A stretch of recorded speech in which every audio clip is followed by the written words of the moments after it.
Welcome in to the Blitz podcast.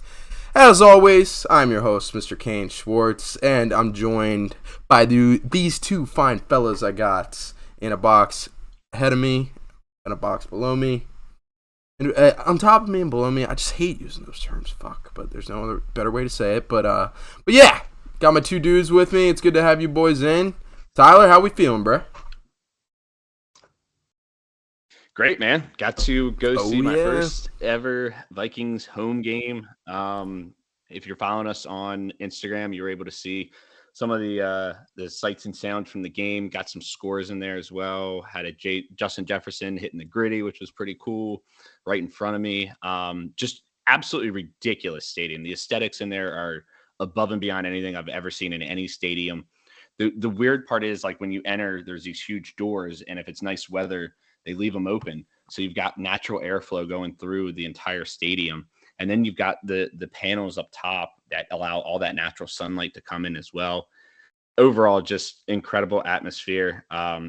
Everything I could have hoped for and more. They had, during the pregame intros, like fake snow coming down, and they really took on like the Game of Thrones Vikings type theme, which was really cool to see.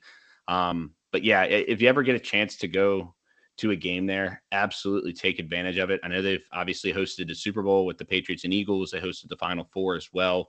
And I can absolutely see why they were able to host all that. It's smack in the middle of downtown. So the only negative was the tailgating scene there. We didn't really get to see much of it, if there was any. They did have a huge outdoor area in front of the stadium though, which was really cool. But yeah, overall, great atmosphere. Everybody's so freaking friendly in Minnesota too, in Minneapolis. And yeah, if you ever get a chance, I mean, everybody in the Midwest. My mom's side is all from the Midwest. It's cheery all the time. But Jaden, you made your way over to a less welcoming stadium, and that is M&T Bank. How was that? Yeah, it was pretty good. Pretty nice environment. Can't give them too much credit because they're still the Ravens, but primetime game, they did go all out. Got this they had like a little light up bracelet to like, they would like control it and light up the entire stadium like with different colors and stuff. Nelly was performing at halftime for some reason. It was a pretty good game to watch. Obviously came down to the last second. Did have a douchebag on the side of us, so it was like Sam, who's the best, kind of sitting there in silence, and then me, and then Liam and Caden, both Ravens fans, and then over there was like this guy, total ass clown fan, obviously. But it was pretty good environment after I watched on thankfully the Ravens were on primetime, so in that way everyone in market could watch the Steelers lose 38-3. Tasty. Yeah, you hate to see that. Yeah. Rough Sunday for both of our teams. Almost a rough Sunday for the Vikings, which we'll get into. It's a close game for sure. But looking forward to diving into it, man. I mean, do you expect anything else from the Vikings? That's their 15th That's their 15th possession. 15th game that's been decided by one possession in the last 2 years. Every single game. Playing down a level competition. That's what we call it in business. But yeah, I'm excited to talk some football. So without further ado, let's fucking dive into it. So to start off, I'm just gonna recap how the me and my podmates did on our picks from week 5. So as I'm going down the list, Thursday Night Football, I had a hot start to the week. I was the only one to pick Indy, but my week got a lot worse from there. Starting with the Giant. Yeah. What a terrible game. Probably the worst. I put in the description for the episode, probably the worst game in recent memory. But yeah, so started off with London in the morning, and the Packers lost to the Giants in London, which was bizarre. The Steelers blew out the Bills, as you mentioned, or the Bills blew out the Steelers, rather, as you mentioned, Jaden. That was still very nice to hear. If you can manifest it, you know. But yeah, Bills take care of the Steelers.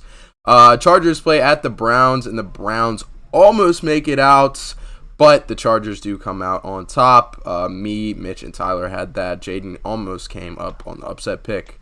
Then Texans at Jags. None of us had the Texans catching their first dub, but they did in fact catch their first dub against the Jags on Sunday. Then we had Bears-Vikings. Vikings won that one while Tyler was in attendance. Lions and Pats. Me, Mitch, and Tyler had the Lions. Jaden had the Pats. The Pats ended up blowing them out, which was surprising to say the least. Seahawks and big old goose egg, man. Shut out. But yeah, Seahawks Saints. It was a good game, but we kind of split down the middle between the podcast. Me and Jaden had the Hawks, and Mitch and Tyler had the Saints, and the Saints come out on top. Then Dolphins and Jets. Teddy Bridgewater ends up getting injured in this one. He's now in concussion protocol, so they're down to their third string quarterback. I think his name's Cole Thompson, right? Skylar Thompson. Skylar Thompson out of Kansas State. He was really good at Kansas State, but I mean, throwing him in like that, yeah, he did have a good preseason. But dual threat quarterback, like, I mean, he absolutely has the talent. He just doesn't have the experience right now, and it shows. The Dolphins without their two starting quarterbacks lose pretty handedly to the Jets in New York. Then Falcons Bucks, really close game. I was kind of made fun of for picking the spread in this one, but the Falcons do cover the spread. They do lose though. The Bucks come out on top. Next game, my Washington Commanders did lose, unfortunately, to the Titans. I was the only one to pick the Commanders, and the rest of the team picks the Titans. We all picked the 49ers to beat the Panthers, so that's solid. And then Eagles at the Cardinals. The Eagles barely escaped that one. Cowboys at the Rams. Cooper Rush continues to do it, man. 5-0 as a Cowboys starter. They beat the defending Super Bowl champions at home, which is awesome. Not awesome. I shouldn't be saying that about the Cowboys. But then Bengals Ravens on Sunday night. It was a close one. Justin Tucker ends up winning it on field goal. 3 of us had that. Jaden was the only one with the Bengals. And then Raiders at the Chiefs. Mitch went the Raiders, but the rest of us went the Chiefs, and the Chiefs came out in a close one. We are recording, by the way. Should be. Is there any reason to think that we're not? No. Just sometimes it normally shows up in Skype the amount of time that we've been in here, but it's not showing up on my end. But yeah, as long as we're good. So. Yeah, man. Hell of a week of football. So, after those picks, we dive into what we've made a weekly segment now, and we're hoping to cut under an hour this time, and that is the Power Rankings. Dun, dun, dun, dun. So, those of you on the audio version, I'll go ahead and list off the Power Rankings real quick. You know what? Go ahead and go to the Instagram, man, and just look. If you're listening to the podcast, go ahead and go to the Instagram. Look at our Week 5 Power Rankings, and we're going to adjust those live. So, let's dive into it, man. All right. Initial thoughts. The Bucs and the Bengals ahead of the Packers. The Packers have to move back after the loss to the Giants in London. So, who we putting above the Pack? So, I think the Packers are yeah. I think that they need to be moved down for sure.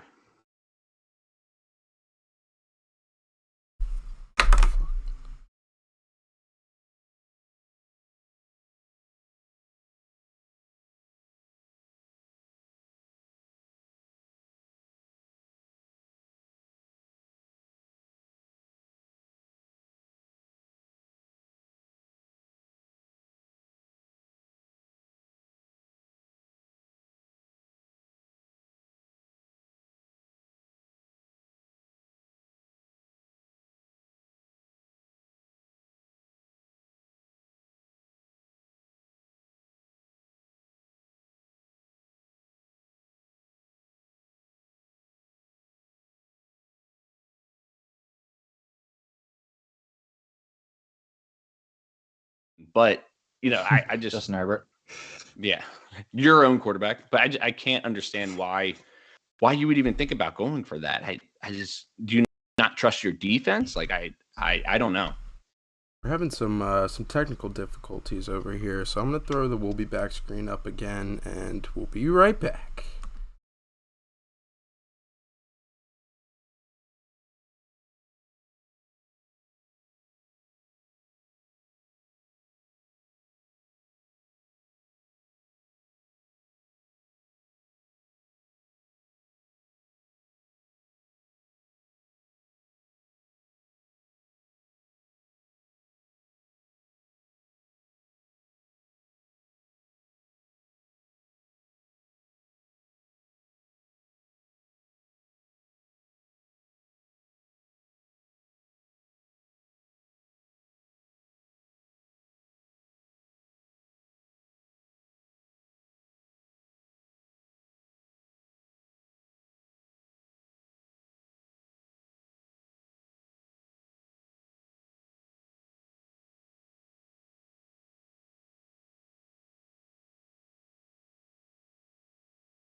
I can't. All right. hear It's you. like a Be back, little boys. lagged. Sorry about that. We had double Tylers for a second, and then we had like the we'll be back screen and Tylers, and then we had double Jadens. It was weird, but we're back, and luckily we didn't really dive into the power rankings yet. So let's do it. And before we got generously cut off, we were talking about the Packers and where they end up. Do you think they're falling down to tier 2, or are they staying at the end of tier 1?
Anybody want to tell the lovely people at Skype to stop fucking with our podcasts by any chance? Anyway, now that I got that out, let's dive into our power rankings. Woo!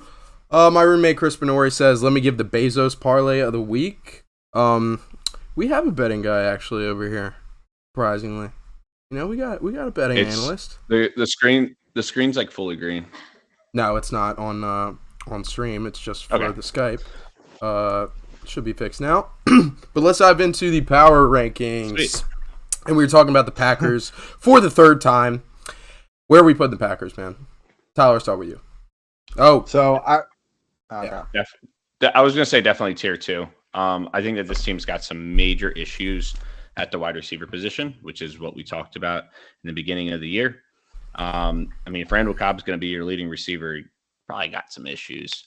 The other thing, I don't know if their defense is as good as what we hyped it up to be in the preseason. Like, this was supposed to be one of the best defenses in football, and you've seen back-to-back weeks Bailey Zappi and the Patriots offense, and also Daniel Jones and the Giants offense kind of have their way with them, especially late in the game. So I'm not as confident in this defense as I once was, which we thought was going to be the backbone and the strong point of this team. Yeah. When you have the limited amount of playmakers that they do right now, you have to be able to lean into your defense and so far able to do that. They run this like cover 4 soft coverage scheme and it's not working. And they keep running these vanilla coverages and teams are dicing it apart. You've got to be able to adjust. Honestly, dude, I think you got to start having conversations about Joe Lombardi having to go in Green Bay, their defensive coordinator. I don't think, if this team has Super Bowl aspirations, and I can't see this team winning a Super Bowl. It's just, and especially without the offense, you're not going to be able to score points to help your defense out. From the receiver position, I would, and I know they won't do it because they never do, but I would take a stab at DJ Moore.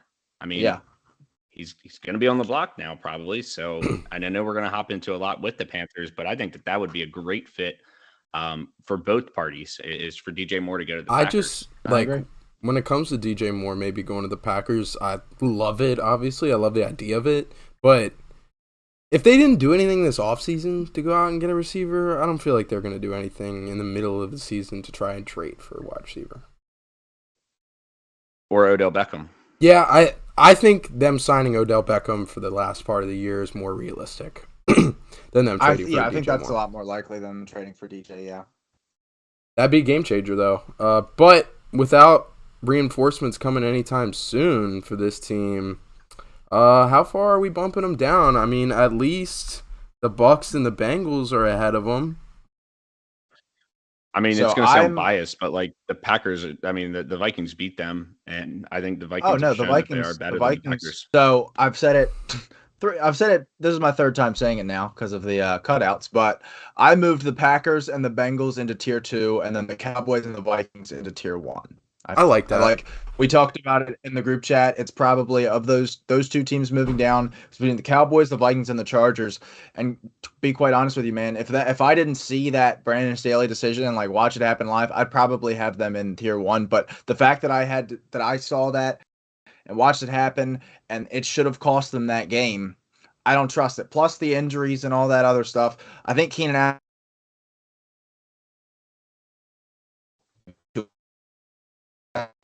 um, like Twitter doctor, saying that this injury that could linger on into week 10. I mean, Mike Williams has been good, and this passing offense has been able to stay afloat. But can you really continue to play without Keenan Allen until week 10?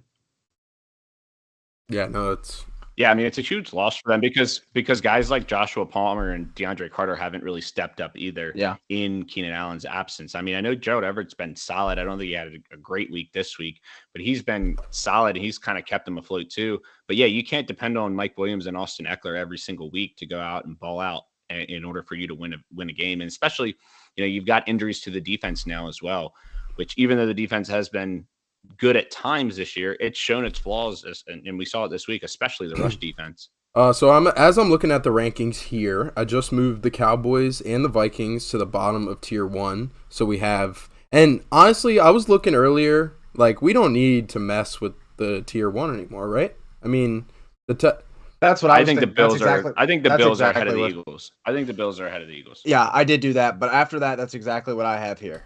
Bills over and Eagles. I can't do it. And I'm going to tell you Go this. ahead. I'm going to tell you this. I'm going to tell you this right now. If the Chiefs and Bills are 1-2, as long as one doesn't get blown out this week, they're probably going to stay the same, if not flip flop, depending on who wins. But I think those are the two best teams in football. The Eagles, in my opinion, have benefited from a cake schedule. And I'm not, it's the NFL, so you got to go out there and you got to win the games. They are 3-0 on the road, which is very impressive in my mind. But in my opinion, if you put the Bills and the Chiefs up against the Eagles, I don't know if they blow them out, but I definitely think they beat them. I just think on paper, the Eagles are a lot better team than people give them credit for. I mean, people want to just look at the Eagles and say, "Oh, it's the Eagles," like of old. But I mean, we're comparing them, but we're comparing them with the Bills and the Chiefs, which we didn't even think was possible 5 I know, weeks but you're ago. talking as if like they just like they're not the Titans from last year who just benefited from a cakewalk of a schedule with a shitty roster. Like this is a team that like was working hard in the offseason to be competitive this year. So I mean, they still had the 15th or 16th best odds to win the Super Bowl at the beginning of the year. Like they were a middle of the pack team at the beginning of the year. And that's because it's the Eagles. Like now that if you guys want to leave them at 2, I'm cool with it. I'm just saying my personal how I would have it ranked is I would have the Eagles at 3. But I mean, if you guys leave them at 2, I'm not going to complain with that. They did narrowly escape the Cardinals. It was in Arizona. The Kyler situation where he slid, and then he spiked it because he saw the thing in the stadium said that they got the first down. Maybe it's a little different. Also, isn't that their backup kicker that was kicking this week? And that's the reason why. Amendola. Yeah. Was he with Kansas City like 2 weeks ago? Or was that? Yeah. Yep. Against the Colts. Tripping. Yeah. Against the Colts. When he blew that game against Colts, that guy's got to be out of a job now, right? Like he literally has lost 2 games this year, and he's been on 2 teams for like 2 weeks. Well, did you see him? He's lost 2 games in 5 weeks. Did you see him stand up for? I don't know who it was, but somebody stood up for him in the locker room. Justin Pugh. Yeah, because they were all waiting for him. To come into the locker room after the game. Trey Turner just hit a home run. Oh, shit. Boy. All right. Actually, as you guys explain it to me, I'm gonna put the Bills in front of the. I thought that the rest of tier 1, I'd probably leave the same. The only thing that I'd say is, and I guess we can leave them there because the Bucks beat the Cowboys, but like the Cowboys look better than the Bucks right now, in my opinion. I mean, what that defense is doing in Dallas, you guys can argue against me, but I think it's the best defense in football right now. It's them or probably San Fran, but with San Fran, with Mosley. With Mosley tearing his ACL, I think that's a big hit for San Fran. But this Dallas defense, I mean, Micah Parsons is on his way to Defensive Player of the Year right now. He is absolutely incredible, and we knew he was good. I don't know if we all thought he was this good, especially this early. And Trayvon Diggs So has been fantastic in coverage too so far this year. But continue. The thing that I will say about Dallas is obviously their biggest strength on their defense and probably on their entire team is that pass rush, is that duo of Micah Parsons and DeMarcus Lawrence, and even guys like Dorrance Armstrong. Like, they've been playing really well along that entire defensive front. They have played over the last 4 weeks LA, Washington, New York, Cincinnati. 4 bottom 10 lines.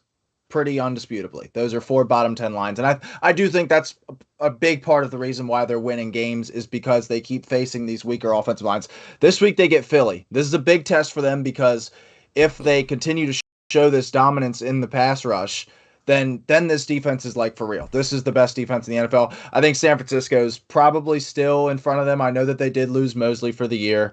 And I'm probably not ready to move them in front of Tampa, especially because the only time that they have played a decent offensive line this year was Tampa's, and they lost.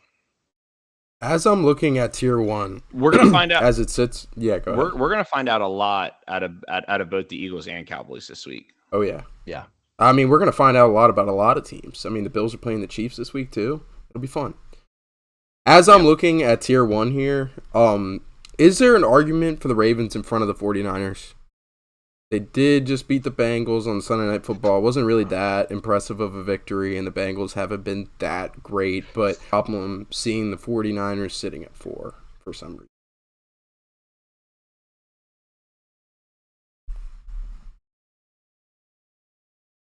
Yeah.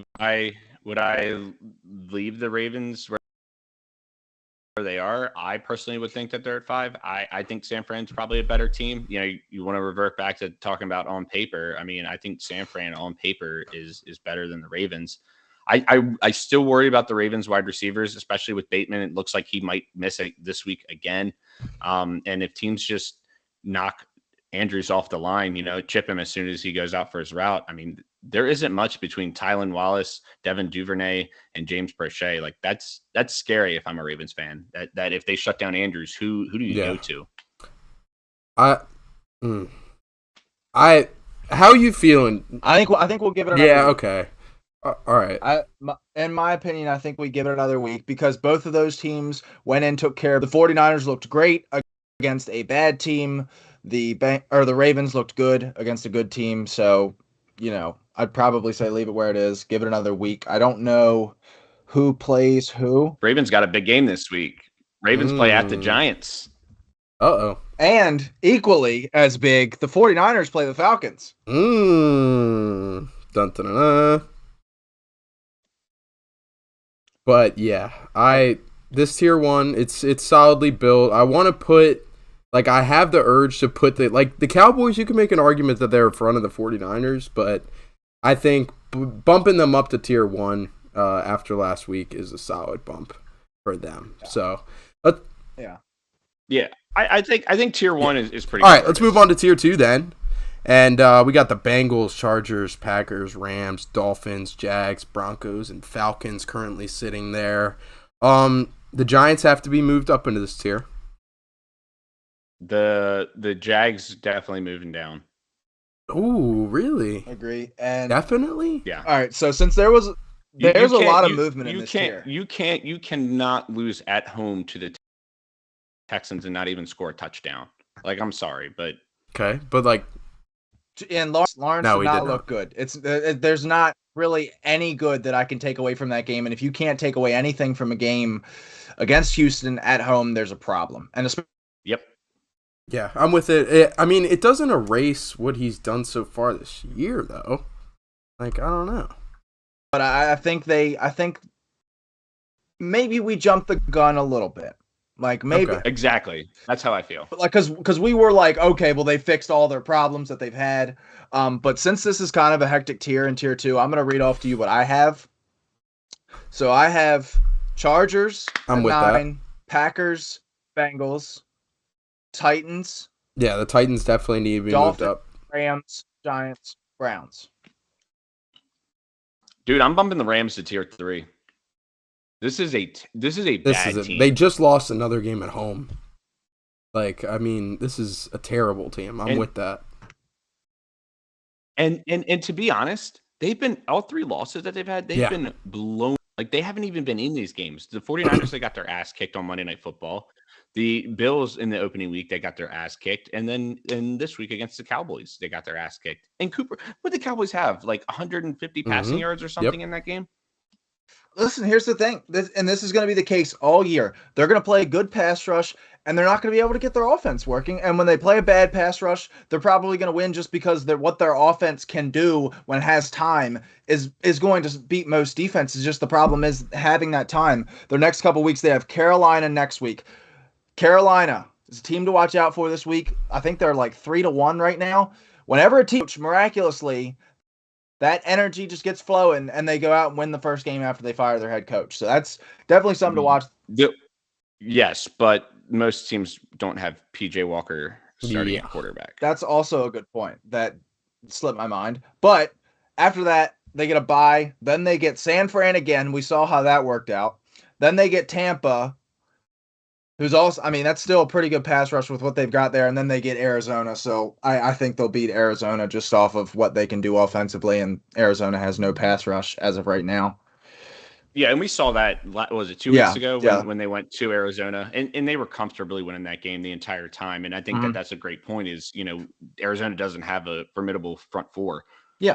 That scares the line of the Rams. So I agree with that, but that team's got big issues. You can just see it in the results of their games so far. Buffalo, good pass rush, loss. Atlanta, bad pass rush, win.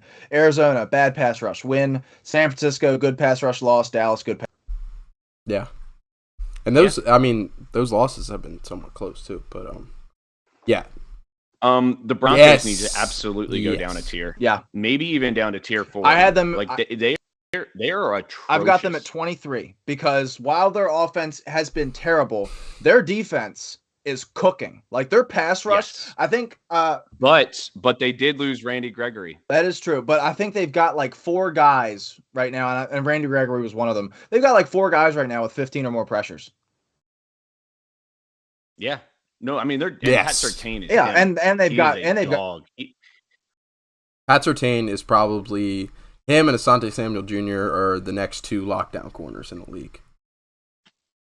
Yeah. AJ Terrell's up there too. Jaden. It's definitely not. What did you say? Samuel, Asante. What were we? About what? You were in the middle. You got cut off in the middle of your Asante comment. Oh, okay. Just about Asante saying he's not in Surtain's tier. Like he's good. He's not Patrick Surtain. Surtain's not in the Jalen Ramsey tier because Jalen Ramsey's kind of in a tier by himself. But Patrick Surtain is 100% up there with Jair Alexander, AJ Slay, Terrell, Darius Slay, Tre'Davious White, like Marlon Humphrey, like those guys that aren't Jalen Ramsey. He's right in there. And I don't know though, man. But by the end of next season, I don't know by the end of this season, but like halfway through next season, maybe the end of next season, we could be talking about him. He might be the best. I think after 100%. I loved him coming out for sure. I mean, from what he's done so far, he might already be the best corner in football so far. I mean, even what I remember distinctly is even though Devontae put up like 6 catches and 88 yards, he like locked him up. Like it was, Yeah, no, he did, and in every catch was contested that Devontae had, like highly contested. He pretty much shut down Michael Pittman. DK, I don't think had a great game week 1 against him. So I mean, he's absolutely done a fantastic job for sure. But this offense hasn't scored a touchdown in the red zone. Has the highest grade of Patrick Surtain has the highest grade of anybody with more than 100 coverage snaps, and it's not even close. He's got an 88.1, next closest to Stephon Gilmore with an 82. Yeah, Stephon's been good so far. Wow. But granted, Jack Jones has a 92 and 99 pass coverage snaps, but you knew how this Colts-Broncos game was going to go towards the end. Like, I mean, at least I knew because you'd seen it 100 times before the game. Like, by the time Denver got down there into the red zone, I was like, okay, we're going to kick a fucking field goal, and Colts are going to come back and win it. And that's like it. They're just so bad. They can't do anything in the red zone. You're right, Tyler.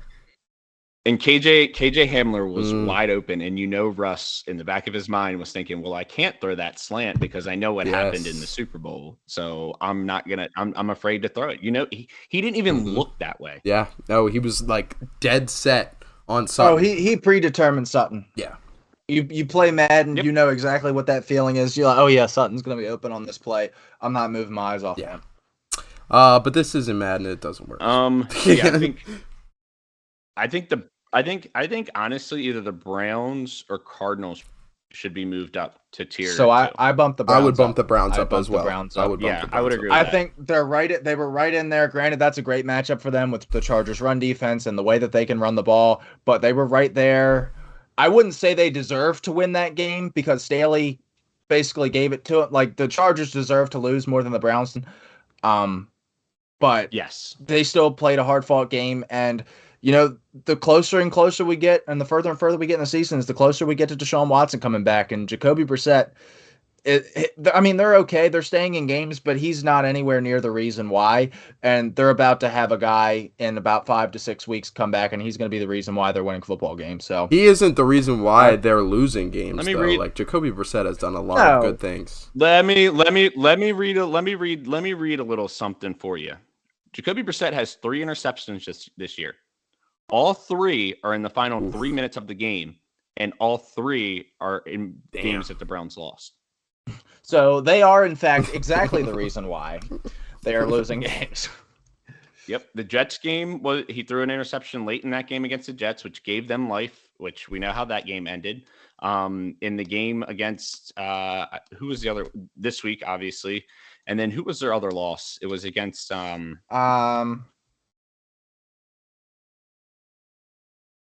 my god, Atlanta. I'm blanking on it. Atlanta. Yeah, Atlanta. Yep. They've lost, and they've lost combined six points this year. A 1-point loss. Yep, 3, 2, and 1. So Jacoby Brissett actually is indeed exactly the fact why the Browns are losing games. Yeah, the first thing Tyler said though, like out of his mouth, with 3 interceptions for Jacoby on the year, that's good. Yeah, but three interceptions that essentially were able to give the other team the lead because within 3 minutes they're taking the lead. Yeah, that's fair. Okay, all right. He has done a lot better than I expected. And I know. Obviously, Cade York missed a 54-yarder this past week to win the game, but he did hit the one that was from like 59, I think, against the Panthers in week 1 that won them the game. So they're, a Cade York kick away in that game from being 1-4. Yeah. So as we look at this tier 2, we have the Chargers, Bengals, Giants, Packers, Dolphins, Titans, Falcons, Browns. Are we comfortable with that order? I feel like the Titans and the Falcons end up ahead of the Dolphins, right? I mean, I think the Falcons still got to go down. They lost. They lost to Tampa Bay. Oh my god! The Falcons don't deserve to be in tier 2. They don't. Why? Which of the other teams deserves to be in tier 2 over the Falcons? Jacksonville lost at home to the Texans. The Falcons lost by 6 at the Bucks on a bullshit roughing the passer call, in my opinion. And I understand. After Tom Brady hired a divorce lawyer. After Tom Brady hired a divorce lawyer. The Rams have lost to 3 good teams, dude. Why did they get bumped down to tier 3? They've lost to 3 really good teams. And they almost lost to the Falcons at home. Like by the margin was like 5 points there. 4 points, yeah. 4. It was 31-27. So the Rams have the same record as the Falcons. Are we confidently saying that the Falcons are a better team than the Rams roster wise? If we had the same record and the tiebreaker then would be roster, why are the Rams in a different tier than the Atlanta Falcons? Who they beat? Also another tiebreaker. I think a lot of it has to do with preseason expectations as well. I mean, I guess that's not fair, but I can understand Jaden's argument though. I respect that argument. If you wanted to bump the Rams up to the bottom of tier 2 and bump the Falcons down to tier 3, I will respect that decision.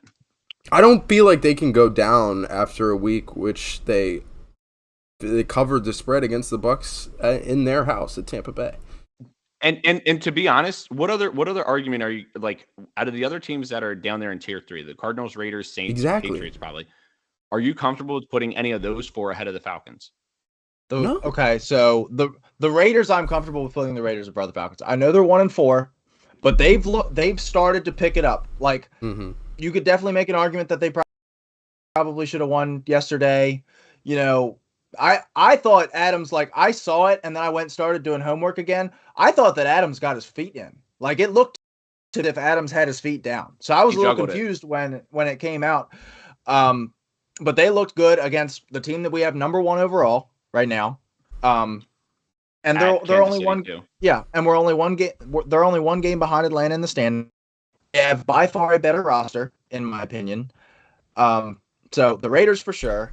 Do the Raiders make an argument? Where are we putting the Raiders? Go ahead, we're putting the Raiders ahead of the Falcons, ahead of the Cardinals, behind the Rams. I had the Raiders at 17. But I also had the Falcons way below that. So obviously, we need to compromise on Atlanta once again, despite the fact that I was in fact right about the public consensus of what people think of the Falcons ratings, or the rankings that were on the Instagram poll were between 21 and 25. The second most results were between 26 and 30. And then they went to Tampa Bay and covered the spread. Yeah, covering the spread. If they're a tier 2 team, they should be like good teams cover. Yeah, okay. Who are they playing this week? No, good teams win. There it is. So the Falcons aren't even a good team. They're playing the 49ers. They're playing the 49ers in Atlanta. I think that they win that game. I don't know. I think that they'd beat Tampa. If they win that game, if the Falcons win that game, they're in tier 2. Can you agree with that? I can agree with that. But if they lose that game, they're 2-4 with a roster that is significantly below league average. They need to be in tier 4. If they lose that game, they need to be in tier 4. There's no reason. I will agree with you on this. I would put the Browns and Titans both ahead of the Dolphins. Yeah, I don't know if I'm that, especially with. I don't know if I'm putting the Browns ahead of the Dolphins yet. I think Bridgewater's coming back next week, and then the week after should be when Tua comes back. Now, if that changes and Skylar Thompson is starting next week, I definitely could see your argument. Revenge game for Teddy this week if he comes back. Yeah, so I'm playing the Vikings in Miami. I'll put Teddy Bridgewater could have a revenge game against like a fourth of the league. That is very true. And as much as I'm a Tua lover, Teddy's not a huge drop off from Tua, so if they get Teddy back this coming week, okay, I'll like it. Okay, the Dolphins there is fine. All right, I will agree to move the Rams up ahead of the Falcons. Yeah, okay. Because they did beat them, and I can agree with that.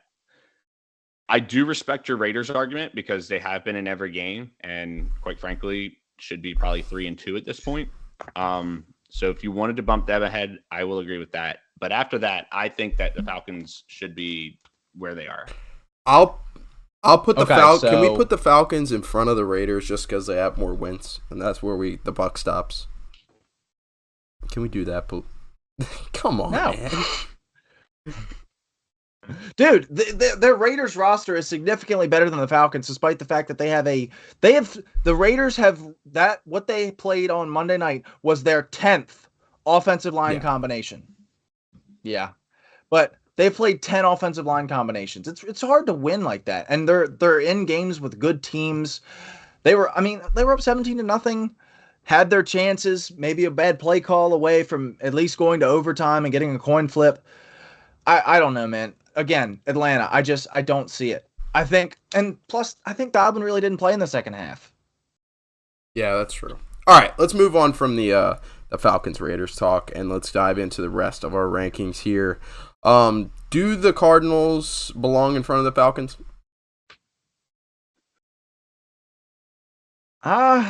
Honestly, I mean, are they 2? They're 2-3, right? Yeah, they're 2-3. They just played the Eagles close. I think I don't know why I'm sitting here thinking about this as if I didn't just have the Falcons in tier 4 in my rankings. I would do that. The other argument I might make is, and this is so weird for me to say this because as a pod, we have been so critical of this team, the Patriots. I think they've kind of found a new life here. I know Damian Harris got hurt, but that might be for the best. I think Mondre is the real deal. Unleash Mondre. I think he's the real deal.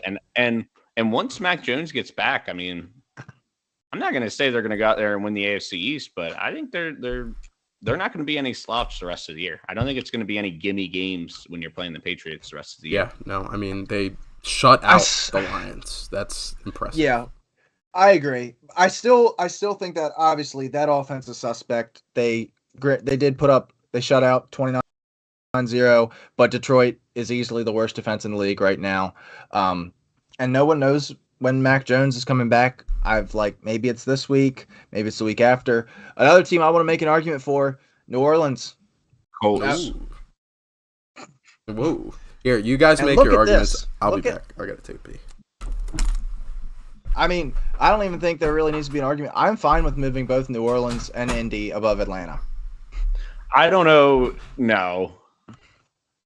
Because Indy has a better record as they are 2-2-1. They have a better record right now. I know it was a slugfest against Denver, but they have a better record. They have a better roster, and this is the floor of what they're going to be. This is the worst. Like Indianapolis right now, they don't have John Tyler. Matt Ryan has turned the ball over 17 times in 5 games. How they can't get any worse than this? And I feel like Shaquille Leonard Atlanta can't get any better. If the Falcons were removed from the league, I would this podcast would be like an hour long. If they just didn't exist. And then New Orleans. Okay, I think New Orleans is getting their thing too with Dalton. Kamara looks like himself again. They go out and beat Seattle with no Michael Thomas. Chris Olave goes down, and they still find a way to win. That Chris Olave injury was scary. Very scary. I will say that. All right. Okay. I will move the Falcons. God, this is hurting me, but I will move the Falcons behind the Saints. Also because the Saints did beat the Falcons. Yeah, that's fair. So we've moved. That's where the buck stops. We've moved the Saints and the Colts. We've moved the Saints and the Colts in front of the Falcons. I don't know if I'd move the. Dude, okay. I'm still not. I'm gonna give you the same. I'm gonna. Listen. This is what I just told Tyler. Okay, so they're 2-2-1, which is a better record than Atlanta right now because they're 2-3, and this is the very worst that the Colts can play. They have no Jonathan Taylor right now. Matt Ryan has turned the ball over 17 times in 5 games. They can't get much worse than this. It really can't. Things can only get better from here, and they're still a 500 ball club. That's true. Okay, I mean, their offensive line, they need to figure it out, though. Like, I mean, it's not like there's any help coming, really. I mean, they've got to figure out if Bernard Raymond can actually play the left tackle spot, you know? That guy had 3 holds in the first half against Denver. He had 4 penalties called him in the first half. Like, it's. And again, it can't get any worse than that. But it's not going to get any better there. The Lions. It's not going to get any better. It can only get better. Definitely could. It can only get. He's played left tackle for 3 years of his life. Like, he is about as raw as it gets. He shouldn't be starting. They need to kick the tires on Eric Fisher. Like, I know everybody's like Eric Fisher or Andrew Whitworth. And I think Andrew Whitworth's done. But I think if you gave Eric Fisher a call, especially since he's played or at least was rostered in Indy at one point in time, I think he'd definitely consider it. Yeah. All right. Can I put the Falcons in front of the Saints? Because I know the Saints beat the Falcons, but I do believe on paper and like so far in this season. On paper? On paper? No, not yeah, on you're paper. Right. Okay. This is the number one defense. This is the number one defense that I picked for the year. With okay, fine. Fuck. God. I don't think there's a single Atlanta has better than New Orleans. Twist my arm. Now the Lions should be going to tier 4. I already had the Lions in tier 4. I'm totally fine with that. Can we bump the Jags? I think the Panthers, can we bump the Jags in front of? Do we want to put them behind the Pats?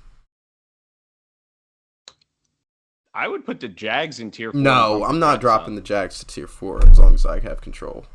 I'm not. That's terrible. I had the Jets in tier 4, but that one, or I had the Jets in tier 3, but that was when Atlanta was in tier 4. So if we're gonna have Atlanta by default, the Jets need to go to tier 4. I do think that Denver might have an argument to be in front of New England. I know that their offense looks smart, but what we're seeing from New England's offense right now is the best it's going to be. I feel like it doesn't. There's not much room for improvement, and Denver has all the room for improvement in the world right now. Okay. Okay. I agree with that. I think the Jets should be at the top of tier 4. The Jets should be. I agree. Yeah. I have Jets, Seahawks, Lions, at the top of tier 4, and then Washington. Seahawks beat the Lions. Yeah. So yes. Yeah, and then Washington, then Pittsburgh. Then I had Houston jumping up to 30, the Bears staying at 31, Carolina falling to 32. I agree might with that. have an All of that, argument for the Bears. Geez. One second here.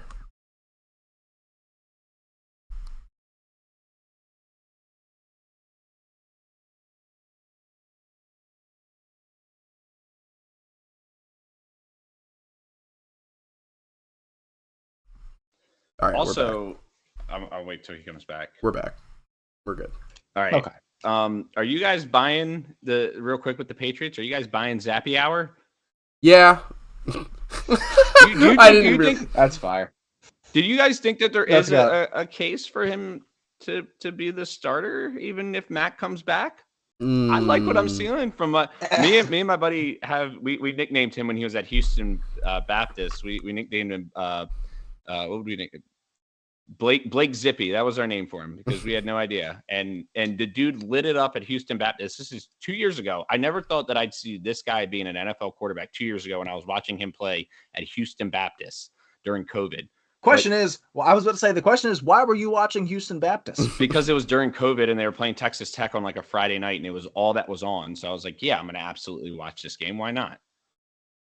Yeah. Yeah, I mean, he's like literally when he got drafted, he's just Mac Jones' backup. Like, he's going to be able to come in and be Mac, like 80% of Mac if Mac Jones ever loses time.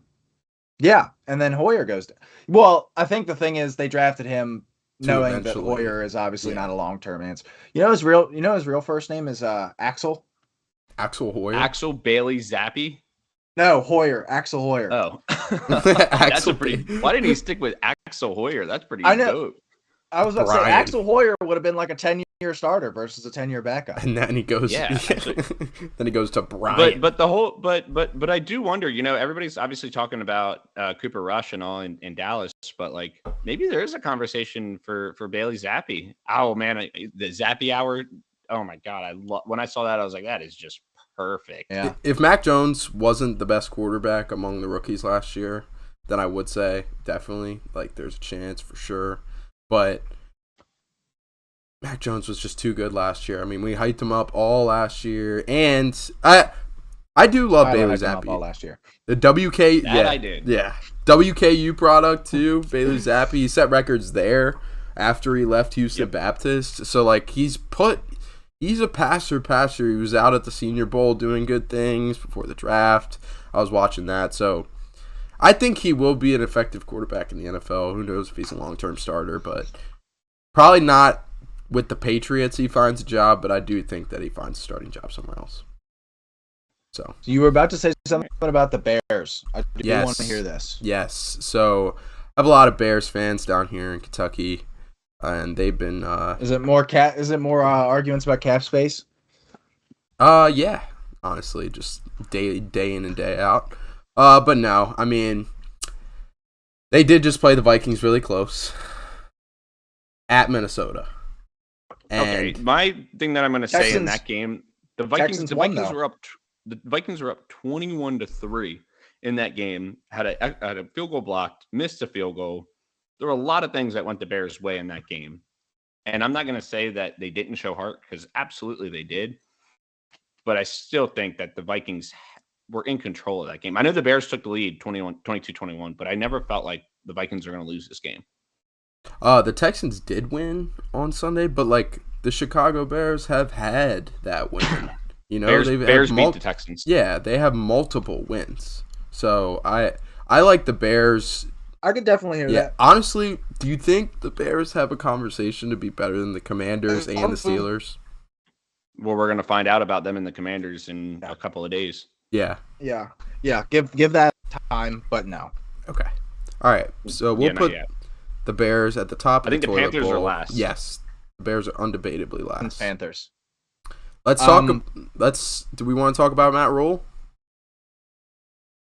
Well, yeah, I guess we want to tier 2. I still have a little bit of a of a qualm with tier 2. I do. I think I like the Dolphins better than the Titans for sure. I don't know, man. The Titans look. So my tier 2 is Chargers, Packers, Bengals, Titans, Giants, Browns, Dolphins, Rams. You know what I'm And going to I say had the about the Giants?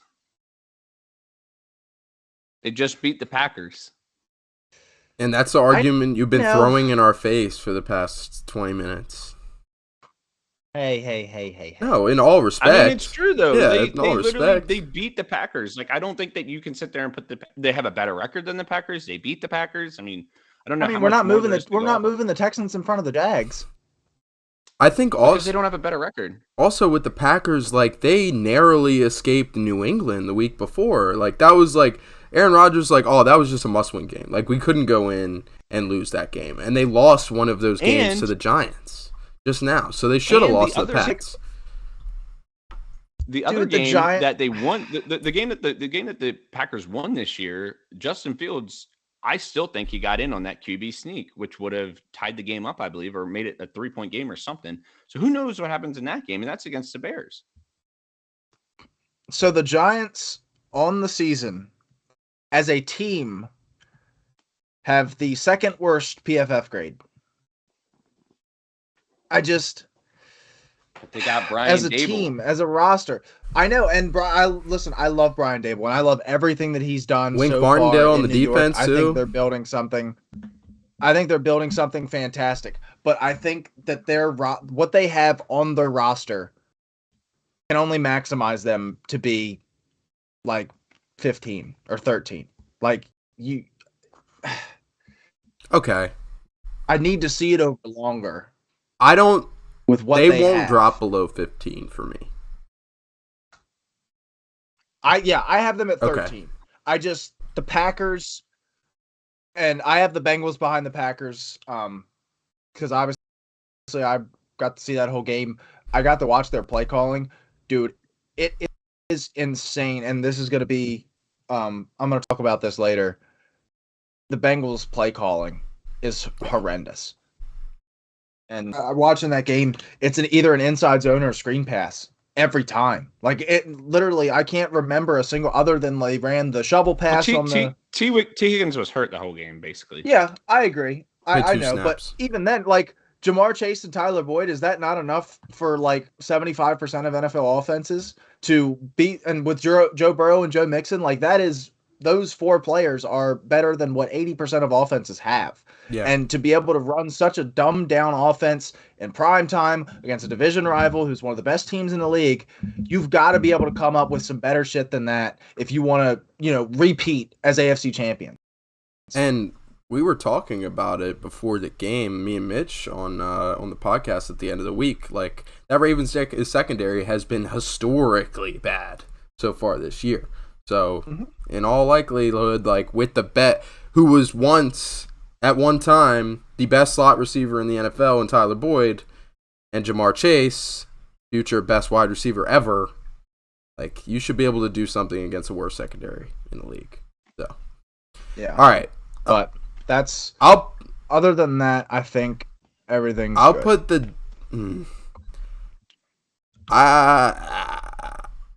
I'll put one question that I heard this past week that I do want to throw out there just as like a random question. Do you think if you put Patrick Mahomes on any team in the NFL, they would make the playoffs? Yeah. Yeah, Houston's got a good enough line. Chicago. That's a good question. Jeez. See, like Houston, like that's kind of my thing with Chicago. If I put Patrick Mahomes on Houston, he's got Brandon Cooks to work with. He's got Laramie Tunsil at tackle. He's got Dameon Pierce behind him. If I put him on the Bears, man, I don't know. And this is the biggest what if. This may have what ifs in NFL history. Is if Patrick Mahomes was on the Bears. Yeah. That is an interesting question. Or the Browns, because didn't they? Oh no, they took Garrett that year. So I guess Houston took Deshaun Watson. Yeah. All right, let's finish out these power rankings, boys. So I mean, I think we're. Yeah, is everything? Yeah, I think we're pretty good. I think we're good. Yeah. Yep. All right, sweet. Do we want to do a little rundown on Matt Rule real quick, or we want to save that for the end? I mean, I don't know if there's much to talk about. That rule is fired, guys. Well, I meant like, yeah, he needed this to guy go. he was a dead man walking. We talked about this going into the preseason. We were like, they needed to draft probably. We talked about this in the draft. Yeah, that's what I meant in the draft. In the sense of they needed to draft a guy to win now because the GM and the coach literally have their jobs on the line this year, and they have to win now. And it literally lasted 5 weeks before he was out. I mean, he's getting a shit ton of money to not coach. And if he's honestly, if I were him, I just wouldn't pick up a college job. He probably will, but I could see him going to like Arizona State or Nebraska or something like that. But yeah, you knew that this was coming. The writing was on the wall. Yeah, for sure. Just interesting to watch. Interesting thing to watch now will be if they trade off some of their big name guys that have been around for a while. Christian McCaffrey. I mean, we talked about DJ Moore. Yeah, we talked about DJ Moore, Christian McCaffrey possibly on the block. I think the most likely trade candidate is Christian McCaffrey because Brian Burns and DJ Moore to a certain extent can still fit your timeline because this team is good. Like Tepper doesn't play around. Like he wants results. Like he wants a winning team. So that's why the GM's is probably going to go. Obviously, there'll be a new quarterback in Carolina next year because the way they're heading, they're going to be in position to draft one. But do you want to pay Christian McCaffrey $20 for the next 3 years when 3 years from now you still might not be ready for the playoffs, depending on what you end up doing at quarterback and if that pick ends up hitting or not? I think that there will be a team. I was thinking about it at work the other day, like right after rule. I think Buffalo or Philly both could easily make a call. Yeah, could make a call to Carolina and be like, look, we'll give you our first round pick, and especially Philly because Philly has a second first round pick from New Orleans that looks like it could potentially, creep its way into the top 10. They could send their first round pick, which seems like it's going to be bottom, the bottom 5, something like that, at least towards the back end of the draft. And Carolina sends their second. So Carolina's second, that's probably going to be sitting around like top 5 in the second round. And then Philly would send like a third round pick, or in Buffalo could send James Cook over to Carolina. James Cook and a first for Christian McCaffrey and a second. I think that is kind of the best course of action right now because it's still $20 million that you're going to be paying Christian McCaffrey for the next 3 years. And, like DJ Moore's cool, but he just got paid. Brian Burns needs to get paid. I think Brian Burns might cost 2 firsts if he's on the market. As good as he is, I know he's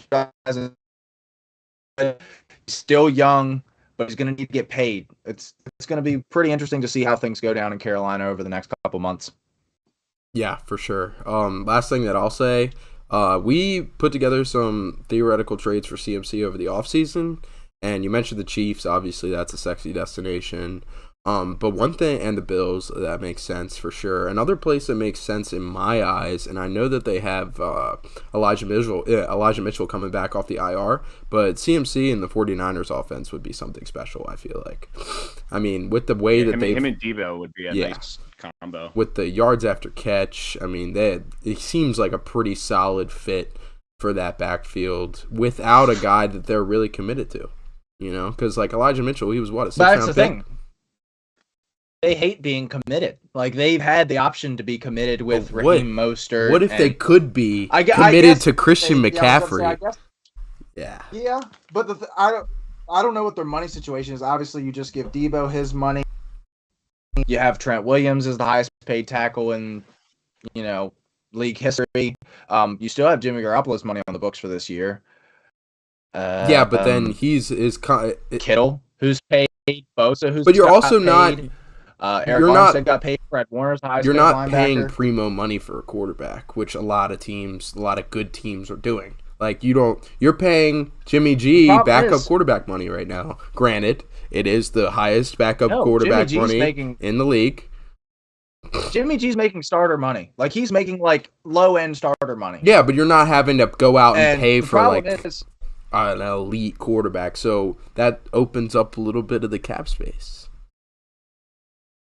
I suppose, but that's the thing. The reason why it's opened up that cap space is so they could go out and re-sign Fred Warner and Nick Bosa and Trent Williams and the guys that are already on their roster. And obviously, I don't know off the top of my head what the Bills or the Eagles or the Chiefs cap situation is going in next year. I can check it real quick. I know we've got to keep it moving, but I am a little interested in this. What about the Dolphins? No, they just gave money to Chase Edmonds. I know he fucking stinks this year. They just gave money to Edmonds and Mostert, so it's like they just addressed their running back room. The going into or as it stands right now, the Eagles it is only $10 million. So that's technically not enough to we did bring learn in a McCaffrey's lot money this summer about how cap space is not a real thing. I mean, you taught me that. So yeah. Any team can go out there and get CMC right now, realistically. So yeah, just wanted to throw out the 49ers. I thought that'd be interesting. I think he'd kick ass in the 49ers offense. So all right, let's move on from go ahead. I was just going to say, personally, I would love to see him in Philly. What they've been able to do, I mean, they're one of the best rushing attacks in the NFL right now with, like, Miles Sanders and Kenneth Gainwell and all those guys. And being able to dump off to McCaffrey for – how much better is Miles Sanders than Elijah Mitchell, or is he even better than Elijah Mitchell? Well, he was given a lot more capital. He was a second-round pick, I believe. They've got Kenneth Gainwell. They've got Boston Scott. I love that argument as much as the next guy. They've got Gainwell, they've got Scott, they've got a deep backfield, so I don't see it working out in Philly. So imagine adding McCaffrey into that stable, though. I mean, you can send Miles Sanders to Carolina if you want to, because I don't really think they are crazy about starting Chuba Hubbard every week. They don't have a young option other than Chuba Hubbard to start. True. All right. Let's move on from the power rankings and let's dive into another weekly segment we've been doing, and that is studs and duds. And I'll try to keep this as short as possible because we are doing a decent amount on time right now. But we start with the studs for the week, and at the quarterback position, we had Josh Allen scoring 38 points this week against Steelers. Patrick Mahomes putting up a Patrick Mahomes performance and leading me to my first dub in Dunk League. Let's go, man. The fantasy gods are starting to work my direction, barely giving me a glance, but I appreciate that, you know. So Patrick Mahomes puts up 30.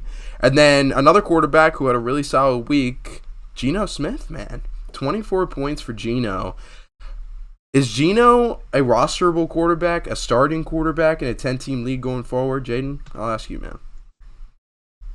He's 100% rosterable. I would say if you like keep holding on to like Matt Stafford or Russell Wilson, like those are guys that you drafted and you've invested capital in, and you're like, I've had enough. And Geno Smith's still available. Go out and do it. I mean, maybe like if you see a juicy matchup for one or the other, then that's going to get Geno Smith on your roster. Now, if you're like looking like Joe Burrow or Geno Smith, Tom Brady or Geno Smith, that's a little bit tougher of a decision for me. But and then if you're in a 12-team league and you don't even have one of those guys, 100% go grab Geno Smith. He's been awesome. He's been efficient. That he's not like one of the best in the league in right now is turnover worthy play percentage or turnover worthy plays. He's towards the top, which is obviously not where you want to be. So watch out for that. Maybe that comes back to bite him a little bit. Like we've seen the good end of it. Yeah, but like you don't want to see it. You don't want to see a bunch of turnovers.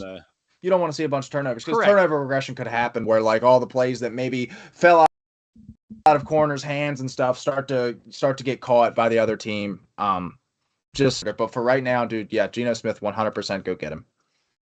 Yeah, and also like I mean, it's great offense you're in. You still got Tyler Lockett. You still got DK Metcalf. And Geno, former second-round pick, and I liked him a lot at WVU. So, how about Taysom Hill? See, doesn't qualify as a quarterback, my friend. I was about to say the positional eligibility is the question here. Yes. In Yahoo, he is a quarterback, tight end. Yeah, not on ESPN and not on Sleeper. So, depending on your platform. But it's such a fluke. Like what he does, it's such a fluke. Like Mitchell talks about it in our group chat. It's like you're either going to get 0, 1, or 2, or you're going to get these 25, 30-point blow-up games like he had this week. And it's just not sustainable. There's so many players like that in fantasy, though. You have to roster them. None. I would like almost argue that none is like Taysom Hill. That's fair. The He had boomer bust is very That's drastic. insane. As a tight end listed on Sleeper this week, he had 33 points. Yep. Absolute dog. But all right, let's dive in. And I know the tight end position is so weak, but like that's stretching it. I mean, You're never like tough. Like I would much rather. you're never gonna feel confident start. Like if you're in like a 12-team league, you have no backup tight end, and your tight end's on bye, knock yourself out. If you're if you're insane enough to do that, go right ahead. But 10, 8 team league from him. Let your inexperienced league mates go get it. See, I was like looking at the waiver wire today, obviously, and like in general, like across my leagues, like the guys that seem to be available, Tyler Conklin, Evan Ingram is a name I saw a lot. Irv Smith is a name I saw a lot. Would you prefer a Taysom Hill over those guys? I probably would. I'll tell you if we're we're just gonna jump to tight ends here. I don't know if you want me to save this, but Hayden Hurst is definitely a guy. I started him this that week. I'd be looking at. Started him. Dawson Knox was hurt, so I started Hayden Hurst this week, and it was a great call. And I am very. I think Dawson excited Knox for might his be future. headed to Dropsville. I think Dawson Knox might be headed to Drop. He hasn't been a fit. I mean, he's always been touchdowns. If he's not getting touchdowns, he's worthless, and he's not right now. So especially. And you were talking, and you kind of you alluded to it with the play calling for the Bengals, and especially if T. Higgins is out, again or the week after that. I mean, if they're just going to do these dump offs and these little screens, it benefits Hayden Hurst immensely. Yeah, and I mean, they ran at least 2 tight end screens to Hayden Hurst. And we saw what Joe Burrow did with Uzama last year. I mean, Uzama had a really good year with them. Yeah, that's exactly what I was going to say. I mean, we've seen Joe Burrow be effective with a tight end. Yeah, if Hayden Hurst is available in your 10-team league, I would go out and get him. 12-team league, it's an obvious go get if he's not already been picked up. But yeah, I think he could. And Mitch talked about it. I mean, he made a point after like week 2 that Hayden Hurst could be a top 10 tight end, and it's definitely shaping up that way. Solid week for him. Sure. All right, so let's dive into the running backs from this week. Leonard Fournette put up 36 points. Glad to see him finally get his touchdown production that he's been talking about and promising. Austin Eckler also delivered on some promises. He's back. He's back. Any Austin Eckler owner can stop sweating. I know it was scary after the first 3 weeks, but last week and this week, he's been the best or second best running back. So, yeah, Austin Eckler is officially back. And I'm not fully, like, I know Mitch says otherwise, and I feel like an idiot for saying this, but, like, I'm not fully convinced that Justin Herbert is going to make it all the way back from those ribs. So, like, I mean, maybe this is a sign that Austin Eckler is going to get a lot of work out of the backfield, and he has. This is the reason he's been getting a lot of work these past few games. Well, I also think with not having Keenan Allen, that definitely affects it too. Sure. Mm-hmm. All right, let's dive into the rest of the running backs. Josh Jacobs, he scored 30 points. He looks to be one of the best running backs in fantasy this year after some injury-riddled seasons. He looked awesome. Yeah, I mean, he was running angry last night. Breece Hall had his breakout performance with 29 points. We said it last week. We said it last week that it was Breece Hall's season, and now it officially is. Yeah, so I just traded him. Aw, you did, but you get Jamar Chase back. If I'm getting Jamar Chase in a deal with Breece Hall, as great as Breece Hall has been, you got to take that all day. Well, you can't even say how great Breece Hall has been because he hasn't been great. You know, he put up the 29 points, but that was his breakout. Dude, PPR, he's RB9. He's RB9. Wow. Yeah. I was going to say he's been really good. He's averaging 16 a game. I was going to say even weeks 1 through 3, he was still putting up like anywhere from 7 to 12 points in a game. He was putting up a consistent. I mean, he was 10. leaning on touchdowns, especially in 2 and 3. Or wait, no, he didn't even have. Hey, I'll shut that up. Breece Hall's easy, man. But yeah, he has his breakout game, goes 29 points. Derrick Henry, he was my sit of the week. He's so back. Third straight 23-point plus game for Derrick Henry. He's back. He was my sit of the week this week just because I thought that the Commanders, silly fucking me, might get out to an early lead and Derrick Henry might not get as much work, but that did not happen. Derrick Henry for the rest of the year. But see, the thing that's different about this year is, especially over the last 3 weeks, he's getting targets. 6, 5, and then he had 2 last week, but he did get 2. He caught both of them for 30 yards. He's way eclipsed 100 yards receiving on the season. I mean, and essentially, he's had 100 yards over the last 3 games combined, which, I mean, you got to be very happy. Like, Nick Chubb's not giving you that. No. I mean, Nick Chubb's Derrick Henry, that was his knock. Points in every game, though. Oh, no, I'm not, like, trying to knock Nick Chubb, but, like, that's the guy he's always going to be compared to as far as, like, a guy that pure runner is going to give you 10, and you just hope he gets in the end zone. But that was the knock on Henry, is he doesn't catch passes, and now he's starting to do that. They're getting him involved in screens and stuff, and the team's winning because of it. Yeah. I mean, Derrick Henry rest of the season, gotta love it. Now, I would say, to play the devil's advocate, we did see Derrick Henry get injured last year. After this point, It was week 9, I think, that he got injured. So we're starting to come up on that point.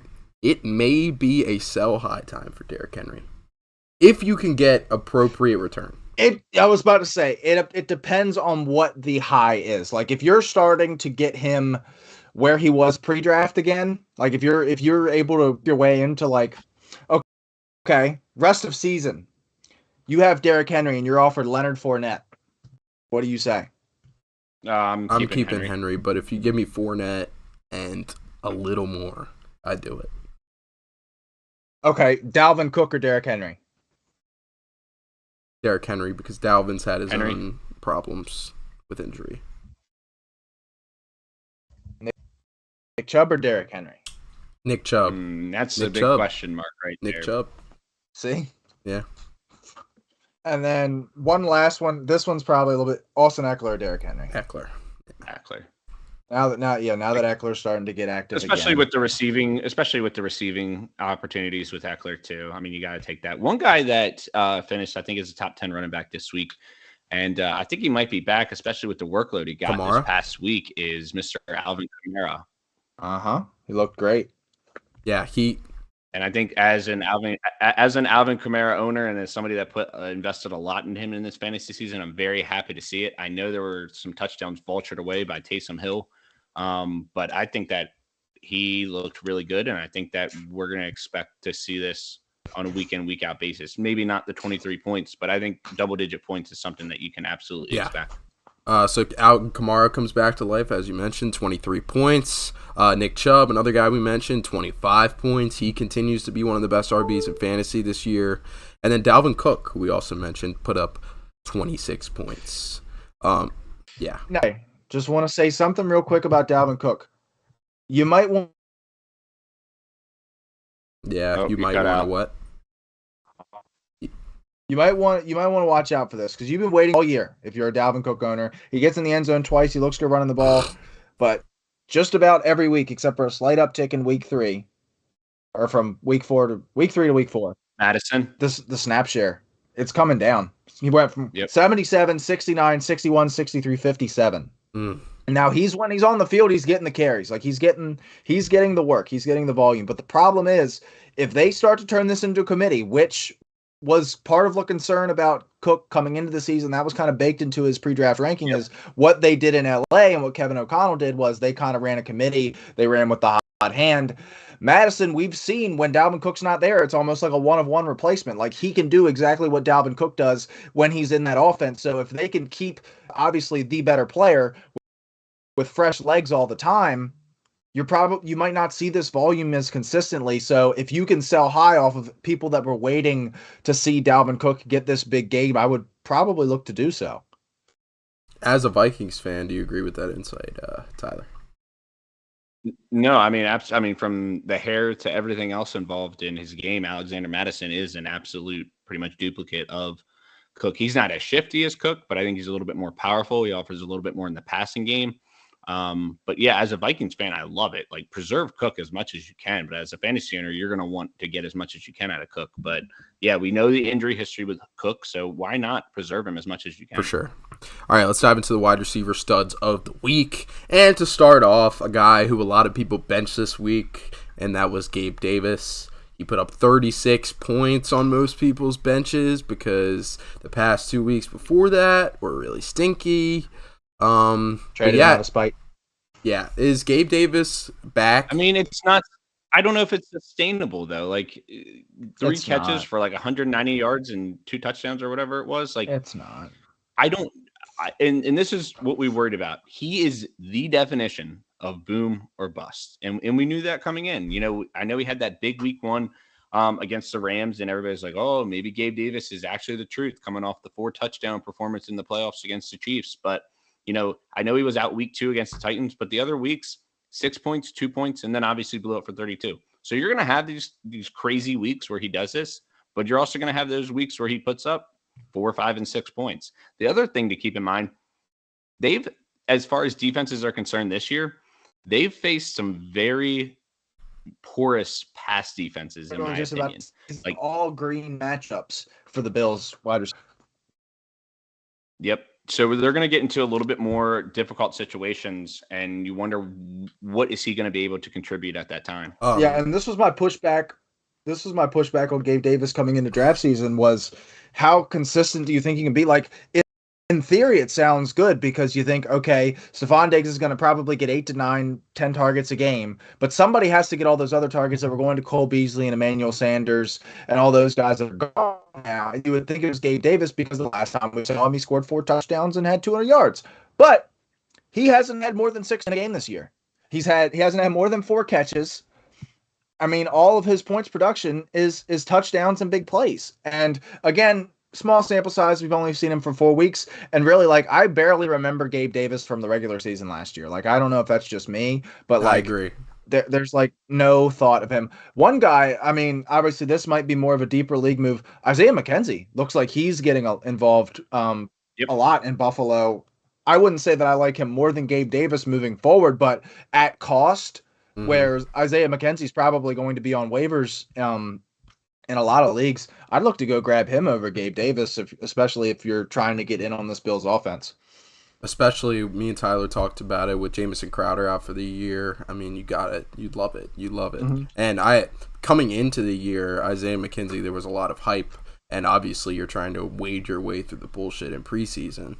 But, I mean, it seems to be that hype was well-sounded. To play devil's advocate on Gabe Davis real quick before I list off the rest of the receivers, I will say those 2 games that he put up single digits in fantasy, he was questionable to play, game time decision for both those games, and his ankle was really fucked up. I agree. So, yeah. But the good games he's had, it's the targets, man. 6 targets only 6 targets in the 2 games that he has blown up. So you can see it's really just touchdowns, and touchdowns are great, but I don't know how reliable they are. 5 targets week 1. Okay. Yeah, see, like I think he's probably a low end 2 to high end 3 moving forward. I can get with that. And it's hard to say after he puts up 35, but I can get with that. All right, let's dive into the rest of the wide receivers. Devontae Adams scored 30 points last night, helped me out with the Dub and Duck League. Justin Jefferson puts up 30. Tyler Lockett puts up 29 points as we see a shade of his former self. Tyler Lockett is. I'm trading him just based off his name. I'm trading him. Honestly, I might trade for Tyler Lockett.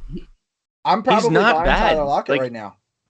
Gino likes him. He's got here's his numbers this year: 5.8, 19.7, 16.6, 13.1, and 27.4. He's wide receiver 8. Consistent. He's wide receiver 8 in PPR right now. He's had target shares been 4, 11, 8, and 6, and he's one of the best separators in the NFL. Geno Smith is trying to find the open guy. You're going to have a lot of attention going to DK Metcalf, and that's been the thing since DK Metcalf got there is, teams are going to want to try and double DK. Tyler Lockett might be eating this season, especially because the whole reason why he was being picked as low as he was, like you think about it, draft season last year when they had Russell Wilson, he was probably going in the mid-50s ADP-wise. He was going in the 90s this year because we thought that this quarterback situation was going to be a disaster, and it's turned out to be just as good as it was, arguably just as good as it was with Russell Wilson. So if you can buy low still, I know it's going to be kind of hard on Tyler Lockett. I'd try to do so. I think you can. Because I I'm still out on Tyler Lockett. Because everybody thinks just in general. I'll have 2 next week. Yeah. I don't know. Yeah, it's an interesting debate for sure. Cooper Kupp scores 28 points, doing Cooper Kupp things. Washington Commander De'Ami Brown puts up 27 points this week. Gotta love that. I don't know. 2 catches, though. Dotson didn't play either, so I don't like De'Ami going forward. Travis Kelce, to round out the tight ends, he scored 34 points with his 4 touchdowns last night. So, all right. Now we move to the dud section. And the first one on the list is quarterback Trevor Lawrence, who scored 12 points. Don't really need to talk about Trevor Lawrence. A guy that I really want to talk about, though, Matt Stafford. Scored 9 points. He has been horrific so far this year. Me and Mitch talked about it, and I think it's almost official now. Like, Matt Stafford to Dumpsville. You can drop him. You're definitely thinking about it. Obviously, like I said, dude, if you've got Geno Smith on your waiver wire, cut your losses. You probably didn't take Stafford that high, but still, cut your loss. Go get Geno. If you need to go get like somebody, if somebody dropped Dak when he got hurt, might be ready for Dak to be coming back pretty soon. I'm pretty sure matchup because week 7, Jalen Hurts goes on bye, and I picked up Dak Prescott because the Cowboys play the Lions in week 7. So, obviously, that's going to be a 45-point performance for the Cowboys offense. So, I mean, his first game back might be against Detroit for Dak, so keep an eye on that. When it comes to Matt Stafford, though, specifically, he's looked horrendous. Tyler said it. He only throws to one guy, and that is the concern. He throws to Cooper Kupp, and that's it. If Cooper Kupp's not open, that ball's not getting out and getting caught, it seems like. I really think it has a lot to do with the elbow, man. I don't think that they want to say anything about it, but, I mean, when you hear Tommy John, it's not a good thing, man. Like, you, as a baseball fan, you cringe when you hear the words Tommy John together. So, that's what was being thrown around for Stafford, and he's not looked good so far. He doesn't look like he's making Matt Stafford-type throws, so I think it has something to do with the elbow. He's not the same Matt Stafford, so... Let's move on. Jared Goff scored 6 points this week in his shutout against the Pats. Chase Edmonds, 0 points. He's easily droppable, in my opinion. I think Mostert's he's gonna get the opportunity. I think Mostert's the guy. Yeah. Give it 1 week. Give it 1 more week for Edmonds, and then if he doesn't perform, then I'm moving on. Also, you have to think about this Dolphins offense is also probably going to be pretty run dependent if their quarterback situation continues to stink. That and Mostert does have somewhat of an injury history, and if Mostert goes down, Edmonds is the definitive RB1 in that offense. He's going to get a lot of volume, so maybe just wait it out a little bit. I would stay away from starting him for the time being, but I'd probably keep him rostered just for a little bit longer. Fair. Cam Akers, he scored 3 points. He still got double-digit carries, but is just not effective with them. I'm not rostering either Rams running back. If I had to, it would probably be Darrell Henderson. If I had to, but I'm not having to. AJ Dillon says man. You know who's a guy? Says man that still rosters Cam Akers. I was literally about to say that. AJ Dillon, I know he had 20 points week 1. Since then, he's gone 7, 5, 9, and 3. Man, that is rostering AJ Dillon as well. Mm-hmm. I mean, that's a big concern for me if I'm an AJ Dillon owner, because you probably drafted him to be your RB2, maybe flex, and it has not been. Yeah, I was just not high on him. Having to draft a NFL RB2 to be my RB2, just never. I never understood why people were drafting him in front of Kareem Hunt. That made 0 sense to me. I don't think he has the upside that Kareem Hunt does if Nick Chubb gets hurt, the same way as if Aaron Jones were to get hurt. And I don't know. I just feel like the touchdown, you're praying for a touchdown every week. And that's not really what I want to have on my roster. If they get up in a game, which, I mean, the Packers, they still have Aaron Rodgers, so that could happen pretty often this year still. It's a possibility. If they get up by 14 points, AJ Dillon's going to be the guy that they use to mow down the clock, and he's going to get 20 points. So in games that the Packers win, he's going to be effective, and the Packers have not been winning football games so far. I do think that they will start to play better than they have so far this year, which means better things for A.J. Dillon. That's my argument. So, all right, let's move on. J.K. Dobbins had 4 points, which kind of stunk. He does. Yeah, I think he's still trying to get back. He does look good in general, I will say, in the plays that he's making. Tyler Algier, the guy stepping in as the main RB in Atlanta while Cordero is out. He scores just 5 points, so I'm almost willing to drop him now. I mean, it was a tough matchup against the Bucs run defense, but he seems to be getting the work, but not a ton of it. There's 2 other running backs there getting the work. So Jamal Williams scored 6 points while stepping in for DeAndre Swift. Can't really take much from that because they were passing all game. Najee Harris, dude. 7 points. Shut up! Yes, that is one I wanted to talk about. What is going on there? Because, I mean, I know the first couple of weeks he was okay. He was serviceable. Barely. But it's not a good situation. It's not a good situation right now for Najee. No, it's not. And it sucks because, like, entire Steelers fan base is turning on him. And I hate that. Because he's so... It's just what we have built around him does not play his strengths. He is a Le'Veon Bell type of get the ball, sit, then go. The only problem is he doesn't have the go to go like Le'Veon did. But he doesn't have the time to sit and go.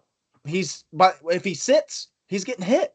Like I think I saw some like insane stat, and everybody's like, "Oh, Jalen Warren's playing better." Najee Harris has he gets 0.7 yards before contact. Jalen Warren's been getting 3.5. So I don't know if that's just Jalen Warren blindly running into holes that happen to form or what's going on, but like 0.7 yards before contact, it's the fact that he's getting 3 yards a carry is a miracle. You're supposed to, Najee coming out, he was supposed to be the big missed tackles guy. And it doesn't seem like he's causing a lot of missed tackles. Well, and that was my problem with him. That was one thing that I said when we drafted him was it's really hard for you like to be able to evade tackles from college defenders when you are, that big. To be able to evade tackles like that is a little different than having to evade tackles when the guys are faster. And granted, he's bigger and stronger, but he's not faster. Like the quick movement stuff that he could do in college doesn't fool NFL defenders. And that was what I was worried about. And we saw it towards the beginning of last year because Najee Harris didn't start strong last year either. I know I think he had like 19 targets against Denver in week 3 or something crazy like that. But other than that, he didn't play very well out the gates. But if you have better options, I would look to sit him, especially against Tampa this week. If you've got better options, it's probably time. Damn. I don't, because Henry's on a bye this week. But yeah, I'd probably look to sit him and let him prove that he deserves to be cracked starting lineup again. Okay, let's play a name game real quick before we move on from Najee. Rest of the season. I can't answer these questions. I can't. I'm not going to be able to answer. Let me get a list. Breece Hall. Breece Hall. Yep. Kenneth Walker. Probably Najee. Melvin Gordon. Nah.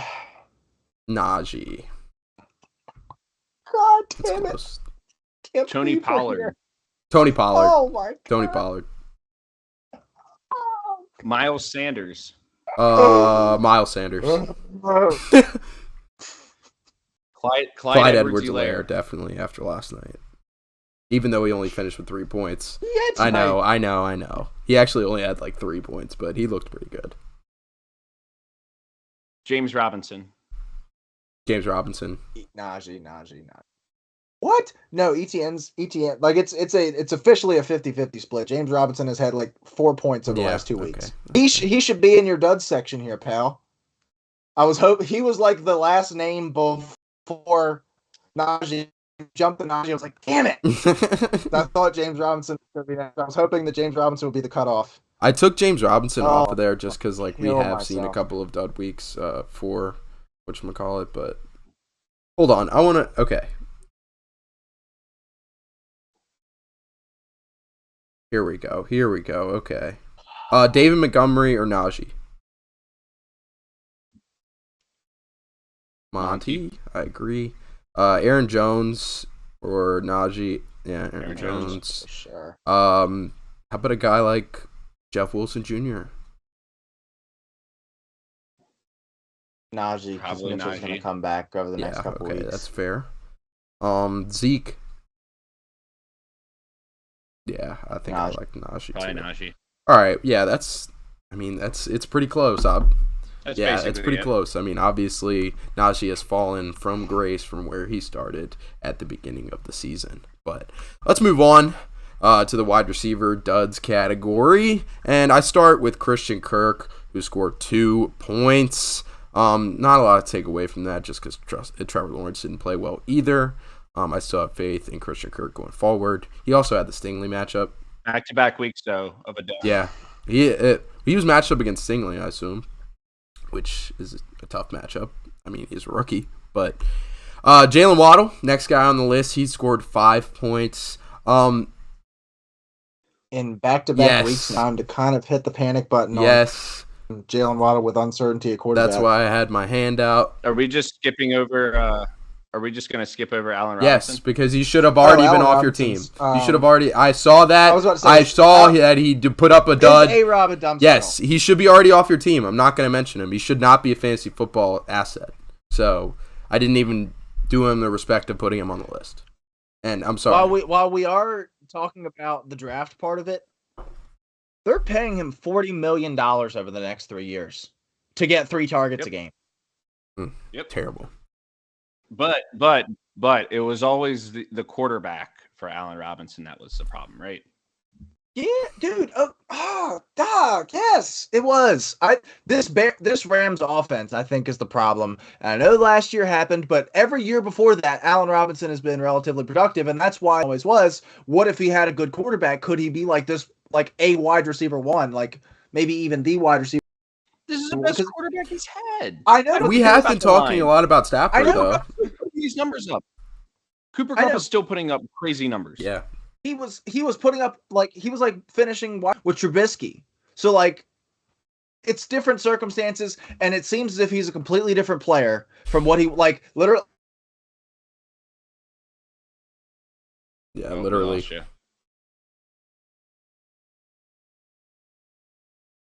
Am I back yet? Yeah, you're back. What's up, dog? Yep. I was just saying, I don't know what happened from 2 years ago in Chicago to last year in Chicago, where he went from being like a top 10 wide receiver scoring wise to literally being droppable in week 6 and never recovered, even an inkling.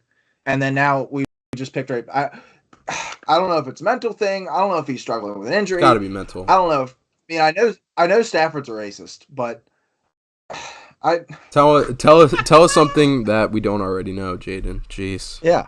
100. He is literally, I can't tell you how many times after Rams games I see the picture of the shades. Family Guy. The shades. Yes. Yeah. When it's putting the good. Yeah, it's okay, not okay. It's literally after every Rams loss, they do that with Matt Stafford, and it's 100% true. As somebody who had Robert, so fucking true. Yeah. Or he just doesn't like his number 2 wide receivers who aren't Cooper Kupp. Could be that, but most likely he's a racist. Anyway. Yeah. What about Odell Beckham? Yeah, OBJ. He did for a couple games there. It was against the pattern. All right, let's move on. Jalen Waddle, we did mention it probably is almost time to hit the panic button on him. I mean, we are getting Teddy Bridgewater back next week or this coming week, and then Tua the next week. Well, the thing. So, I don't know, man. We saw the big 40-point performance against Cincinnati, which obviously was great news. He had 17 and 15. So he had 17 in week 1, 15 in week 2. Are you just trying to argue against Jalen Waddle because he's on my team? You're looking at the stats and they're good, right? And you just want to be like, oh. I mean, the last 2 games have been duds. They're not, though. Last 2 games have been duds. He had one game. Teddy Bridgewater, and then Skylar Thompson. Targets in week 2. Holy fuck. He had 19 targets in week 2. That is fucking insane. But since then, he hasn't had any more than 6. And 2 of those games were with Tua. Like, yes, if there's a guy that I want getting 6 targets, Waddle's probably towards the top of that list because he can make the most of them. But it's concerning because if he doesn't, like, if he gets tackled, obviously you don't want your guy Yeah, getting you're just tackled, trying. right? You're literally just trying to because he's on my team. You want me to Waddle trade gets him to you or something. trade him. That's a cheap fucking way of doing it. I was literally actually as soon as you brought him up, I was God, that's a cheap way. Shit. That's a cheap way of trying to negotiate a trade live on a podcast. All right, let's move. I have full confidence in Jaylen Waddle. Once Teddy Bridgewater makes it back, at least he won't be as good. Definitely bottom tier wide receiver 2. But once Tua comes back, he's wide receiver 1. Moving on, Amon-Ra St. Brown had 6 points. That ends a double-digit point streak going back to week 13 of last year, man. Absolutely fucking insane. No concerns for Amon-Ra. A.J. Brown scores 6 points. No concerns there either. Dalton Schultz puts up 0 points and catches 0 footballs for the second week in a row. He's dead. I don't want Dalton Schultz on my football team right now. I mean, he could be making it back from injury. No, especially when you can go out and get like a Hayden Hurst. Absolutely. So Dalton Schultz is basically welcome to Dropsville. Gerald Everett, after a nice week last week, he had 1 point. Tyler Conklin had 0 points. And then TJ Hawkinson, after putting up 40 points last week, puts up 2. So, that does it for our Studs and Duds segment. Definitely a lot of solid content there. A little lengthy, but, solid content either way. But now, we're going to dive into our rest of season takeaways, or not rest of season. We're kind of doing this key takeaways segment, and we're kind of adjusting it. We're just going to two in general takeaways that each podcast member has, and we'll share them live with you on the pod right here. So I'll go ahead and start first, if that's okay with you boys. Do we just want to do 1, 1, and 1, and then the? All right, sweet. Yep. So, my first takeaway from week 5 is the Raiders continue to lose close games, dude. I mean, we talked about it earlier. They've lost to the Chargers, the Cardinals, the Titans, and the Chiefs by 6 or less points. That is absolutely brutal. They have the third smallest point differential in the league behind the Jets, and guess who? The Atlanta Falcons. But that's neither here nor there. They have the 8th best defense against the run so far, 8th best scoring offense, 11th most yards per game. So it's not like this team is necessarily performing badly. Like, they have been performing well, and they've just been getting fucked in close matches. It's the pods, It's man. the pods, We- man. Like the pods Can't do anything with us. Welcome back, gents. Yeah, I think we're good. All good in the Skype here. Let me just make sure. Hold on, give me 1 second.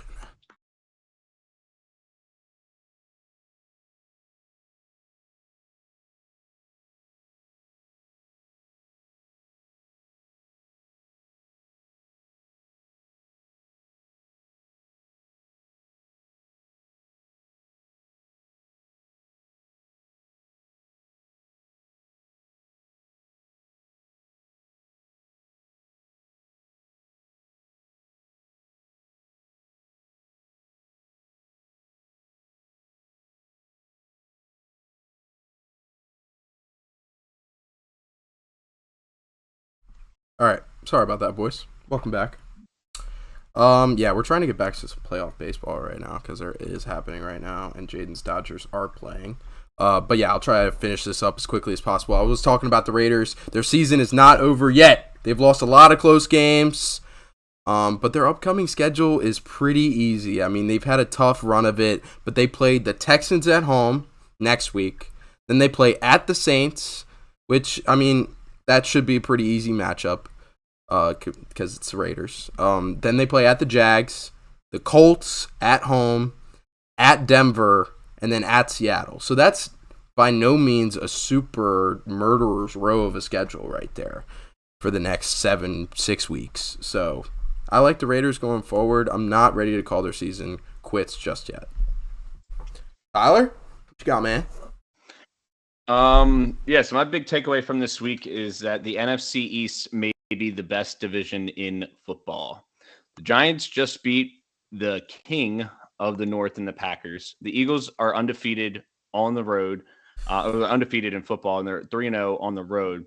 And the Cowboys lost their quarterback week 1 and have ripped off 4 straight wins, including 2 wins against both teams that were in the Super Bowl last year. This division is pretty freaking legit, and I think that you could see 2, maybe even 3 teams from this division make the playoffs, which is crazy to think about, especially coming into the season. And kind of the narrative over the last 5 to 6 years has been how bad this division has been. But with those 3 teams, they've absolutely got a chance to get multiple people into the playoffs. My biggest takeaway is that the NFC East is the best division in football. Sweet. Can you emphasize one more time that there's only 3 good teams in the NFC and the other team's trash? Can you do that one more time? Yes, the Redskins were not mentioned in that category. And yes, I will call them the Redskins. Thank you. Appreciate that. All right, Jaden, what you got, man? So I kind of alluded to it earlier. Mine's going to be a lot about the Bengals. I obviously got to watch this team in person. I was literally sitting in an all 22 camera view. It was exactly like that. It was on the side where they record the games at. So it's like that. Their play calling is horrendous. And if Zach Taylor didn't take this team to the Super Bowl a year ago, there would be a lot more conversation about him being fired. He needs to go. It's legit become a problem now. This offense has become too good to be as stagnant as it is. This defense has been on fire so far to start the season, and because their offense is stagnant right now. I mean, they're 2-3. I'm looking at Joe Burrow's targets from Next Gen Stats thing where it's got the dots of where he's attempting passes at. It looks like the Steelers from 3 weeks ago. There's nothing in between the hash marks. Not a single target is in between the hash marks. And yet we get chastised for it. Joe Burrow gets to get away with it. Every run is an inside zone. Legitimately. It's just every single time the run is so it got to the point where we were midway through the third quarter. We were they're inside zone. We knew it every time. The play calling there is total disaster. Obviously T. Higgins is going to come back and that'll help, boost their offense a little bit, but man, I mean, it's embarrassing to have that good of an offense and have that big of an embarrassment of riches at your disposal and still not be able to consistently outscore teams and just be better on offense than you are right now. I think it's time for him to go, and maybe they don't do it in the middle of the season because they are probably still going to be in playoff contention, but once we get to the end of the year, I think that needs to be a real conversation. Yeah, I mean, can't debate with that. And another thing that you can start to debate as far as head coaches getting fired, he was actually listed as the number 1 candidate on the hot seat on CBS's list that I was looking earlier, and that is Ron Rivera. I haven't said on this podcast since we started that Ron Rivera needs to be fired. I really shouldn't have because he was only hired in 2020, so I like to stick by coaches as long as I can, but I cannot do it any longer. Ron Rivera needs to be fired. He's 15-23 since being the Washington Commanders head coach. He's currently in the middle of his 3rd season.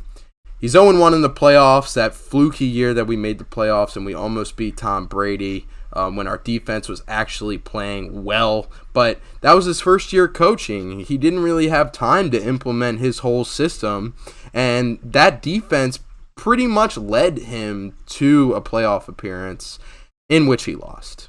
And then the cherry on top of the cake is blaming Carson Wentz post-game. That was fucking ridiculous. It's okay for me to blame Carson Wentz, okay? It's okay for fans to blame Carson Wentz for the result of our loss. That's fine.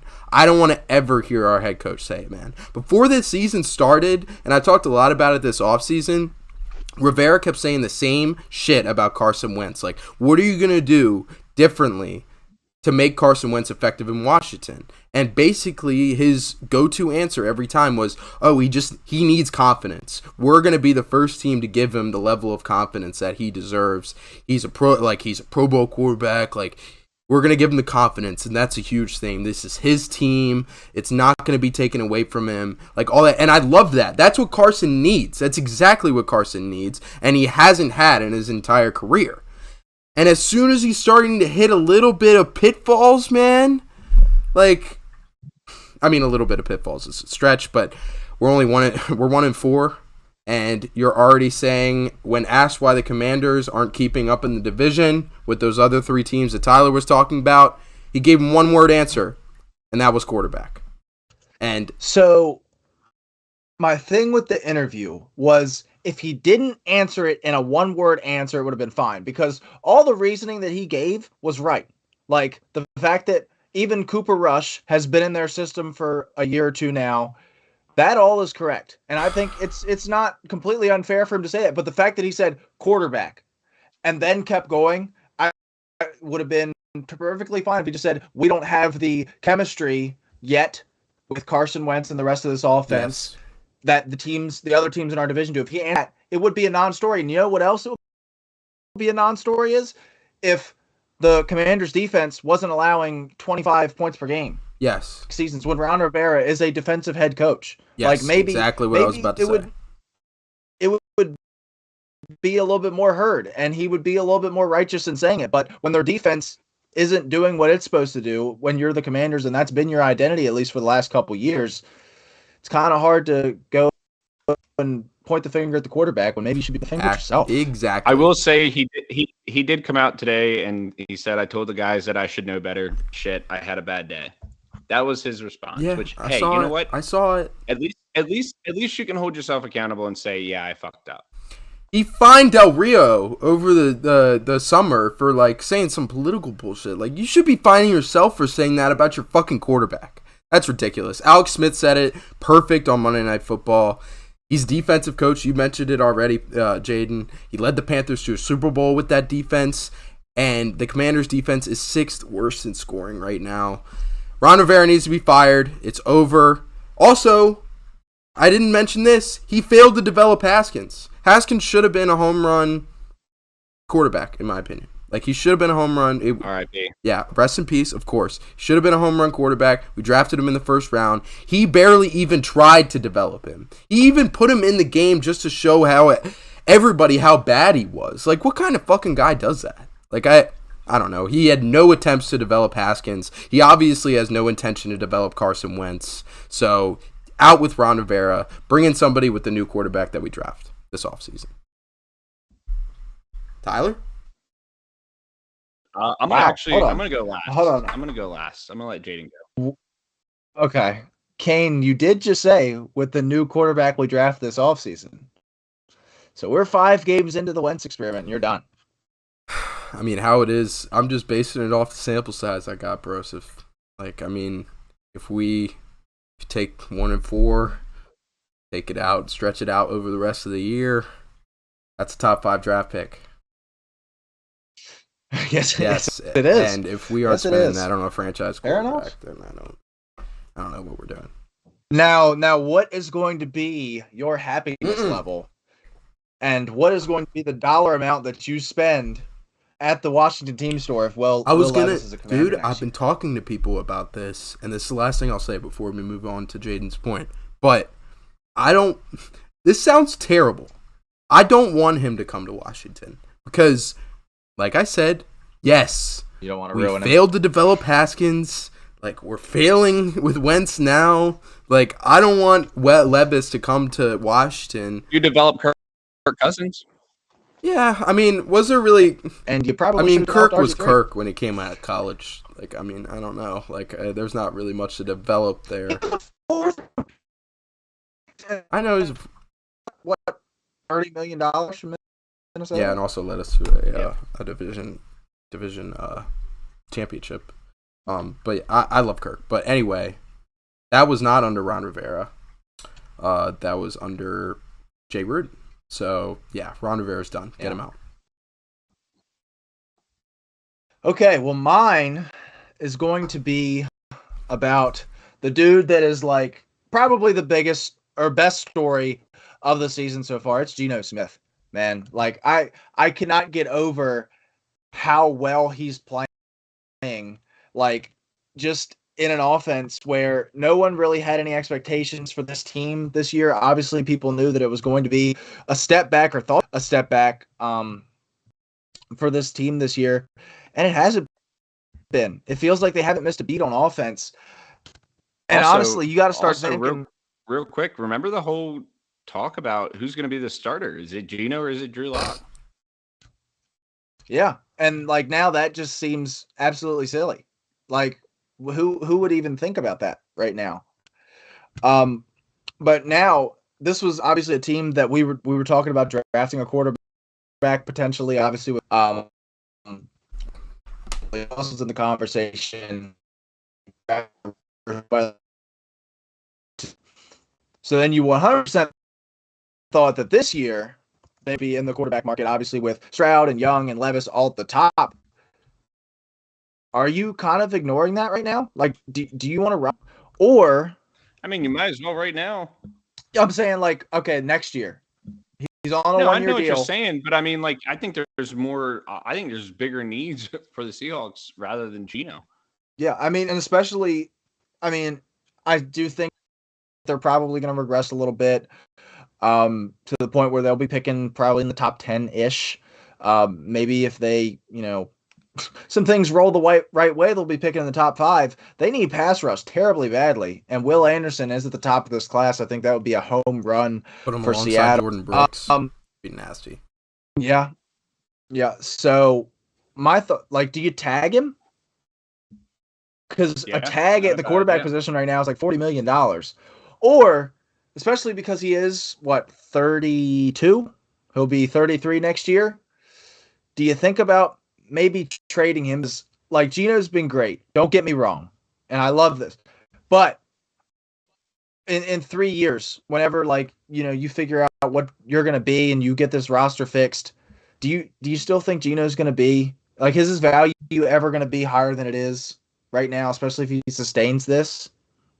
He's like, I think there's a lot of questions. Go ahead. I think he's Teddy Bridgewater minus the injury. Like, he's gonna have a huge season this year, and then go off and be a nicely paid backup. I don't know if I've ever seen Teddy play at this level. Yeah, I was gonna say. I mean, this is top. This is like 10 unprecedented. Top 5 quarterback right now. Yeah, like if you remove his name and you look at his stats, you would think it's any number of like Joe. He's like putting up like Joe Burrow, Justin Herbert type of numbers. You just take his name off the back of the jersey, and that's what you think. You take his name off the back of the jersey. This is Russell Wilson like 2 years ago. Yeah, it's remarkable, and I think it's like it is a fantastic story, but it's moving past that to the point where no, he's like legitimately really, really good right now, and I do think it's sustainable, especially in this offense. So that's not. I don't know if that's a takeaway. But I think Geno Smith might be a top 10. We might have a conversation about Geno Smith being a top 10 quarterback at the end of this year, like moving forward. All right, Tyler, how are you going to follow that up? So this is, in my opinion, the biggest takeaway across the whole national scale of the league this past week, and we've got a officiating problem. And I know we talked about it in years past, and I know that the Tua injury is an absolutely devastating injury, but we can't be freaking out and calling some of these roughing the passers the way that we're calling. The Brady one was absolutely awful. I will still stand by that. It decided the game. I mean, maybe the Falcons get the ball back and don't score, but we won't ever know. But that, and then the Chris Jones play on Derek Carr on Monday Night Football, when he literally recovered the ball, put his left hand down to brace himself, and still gets called for the roughing the passer call. I don't know if this is something that will be discussed in the middle of the season, because the NFL doesn't like to do that, but it for sure will be discussed in the offseason. And what do you do? How does this get resolved? Do you allow challenges? Like, it is a huge question. I think that's exactly what you do. And challenges. But then there's still going to be that gray area as to what you do, like how you do that. And I saw Mahomes get slung Also, down by, I think it was Chandler Jones or somebody on the Raiders, and I was like, that should be a roughing the passer call compared to what you've been calling. So there's a big officiating problem that needs to be solved, and it needs to be solved quickly because we're turning into a flag football touch type league. the problem that challenging like plays like that would create is the amount of time it would take up. Like you would have to go in to review simple plays like that. I mean, but you still have 2 challenges. Yeah, that's true. It's an interesting concept. But like in those 2 situations, you have one situation where a team recovers a fumble and gets the ball in scoring territory, and another situation where it's 3rd down and the team's about to punt to another team with 3 minutes left in the game, with only up a touchdown. I mean, it's just 2 outcomes that could have decided the game in one instance and gave the team that was rewarded the penalty 3 points, basically, because not only did the Chiefs recover that, but then it gives them a 15-yard penalty on top of that. And it's just absolutely ridiculous. And it's not only that, we've seen the questionable pass interference calls. I think there's some officials in this league right now that are past their time. And I know it's obviously a discussion in politics about how old politics are. And I think it's the same deal with the NFL where you've got guys like Jerome Booger, and I think Ed Hockley's finally gone. But like there's some guys that are just up there in age that, in my opinion, don't need to be officiating anymore. No, I mean, it's been I even think we saw something last night where they were somebody called it a catch and somebody waved it off. I think it was the Devontae Adams catch or non-catch. There was the line like they were sitting right next to each other. It was like the Hail Mary. I was like, what's going on, guys? Come on. But yeah, definitely. Yeah, I think challenges are the way to go. I mean, you did that with pass interference calls, and I mean, it hasn't been insanely terrible. I mean, when needed, it's been useful. And roughing the passer obviously usually happens when there's a sack going on, and it's a whole jumble going on. Usually, like the Chris Jones play, there's a tackle on each end blocking the referee's view. No one can see what's going on. Nobody can see whose weight is on who and who's slinging who to the ground, because I mean, it could happen it could happen by 3 people. It could happen by the back end of tackles getting pushed back, and you have no idea what's going on. So I think a challenge is 100% the way to go. Because quite honestly, what they did, I do think is in response to what happened to Tua, because the 100%. sling down, but Jerome Booger, that whole thing, but that's what I have a problem with, because if that's the case, okay, go ahead and admit that. But Jerome Booger said, no, that had no effect on my call, and I'm like, well, it can't be both. It's got to be, if you're going to make that call and you're going to say, yep, it was because of Tua, I get it. But if you're not going to say it's because of Tua, then you need to own up and say, I fucked up and I made a mistake. And that's the other thing, that's one thing, like I said, that I'll give Ron Rivera credit on, is at least he held himself accountable and say, I screwed up. These referees don't hold themselves accountable. You very rarely will hear a referee say, yep, I screwed up, I made the wrong call. You just won't. The thing is, though, if they ever say that, they're out of the job. And it's always, I mean, that's the most. You can't say you got a call wrong. You got to stand by your call as a ref, because if you say you got a call wrong, there's like, oh, well, if you know that you got that call wrong, then you'd probably do it again. Will be calling him within 2 minutes and getting his ass on a bus out of town. See, I think it's the opposite. I think you're less likely to make that call because you've gone ahead and said, I screwed up, and the public is aware of that, and they're looking for that now. Yeah, I know, but that's what you don't want. I mean, obviously you're an NFL referee, no matter what, eyes are always going to be on you, but now you got a target on your back. Oh yeah, this guy, he said he's made a wrong call before. He knows that he's screwed up calls like this. Being aware, like maybe in your head, you're like, oh yeah, I probably shouldn't have done that. So then when you see that play again, 3 weeks from now, maybe you don't call it the same, but then I'll say this: it's a no-win scenario to being an NFL referee. To be totally honest, but that's the other thing I was going to say is I don't think there's a correct answer with this. I don't know what they're going to decide, but I don't think what they are going to decide is the right answer, because I don't think that there is a correct answer, and that's the NFL, and that's the nature of the officials, and that's not only the NFL, but I think that's other sports as well. We've seen it constantly, but yeah, I think that there has to be something done in response to this. For sure. All right, boys. Well, that just about does us at the 2-hour mark. We were shooting for an hour 30. I don't think with 3 people, man, it's rough. It's hard. But we'll try better next time. Solid content today. We got our power rankings. Did a week 5 picks recap. did some studs and duds, and then 2 key takeaways from each of my lovely podcast members. But yeah, we'll have an episode out later this week to either, well, not to preview Thursday Night Football, but to recap it and get our picks in for this coming weekend, throw out our pod parlay. It'll be a good time, man. So we'll catch you later this week. Good luck on Thursday Night Football. Hopefully you guys caught some fantasy dubs this week. Hopefully your bets were all good. And we'll see you on Friday.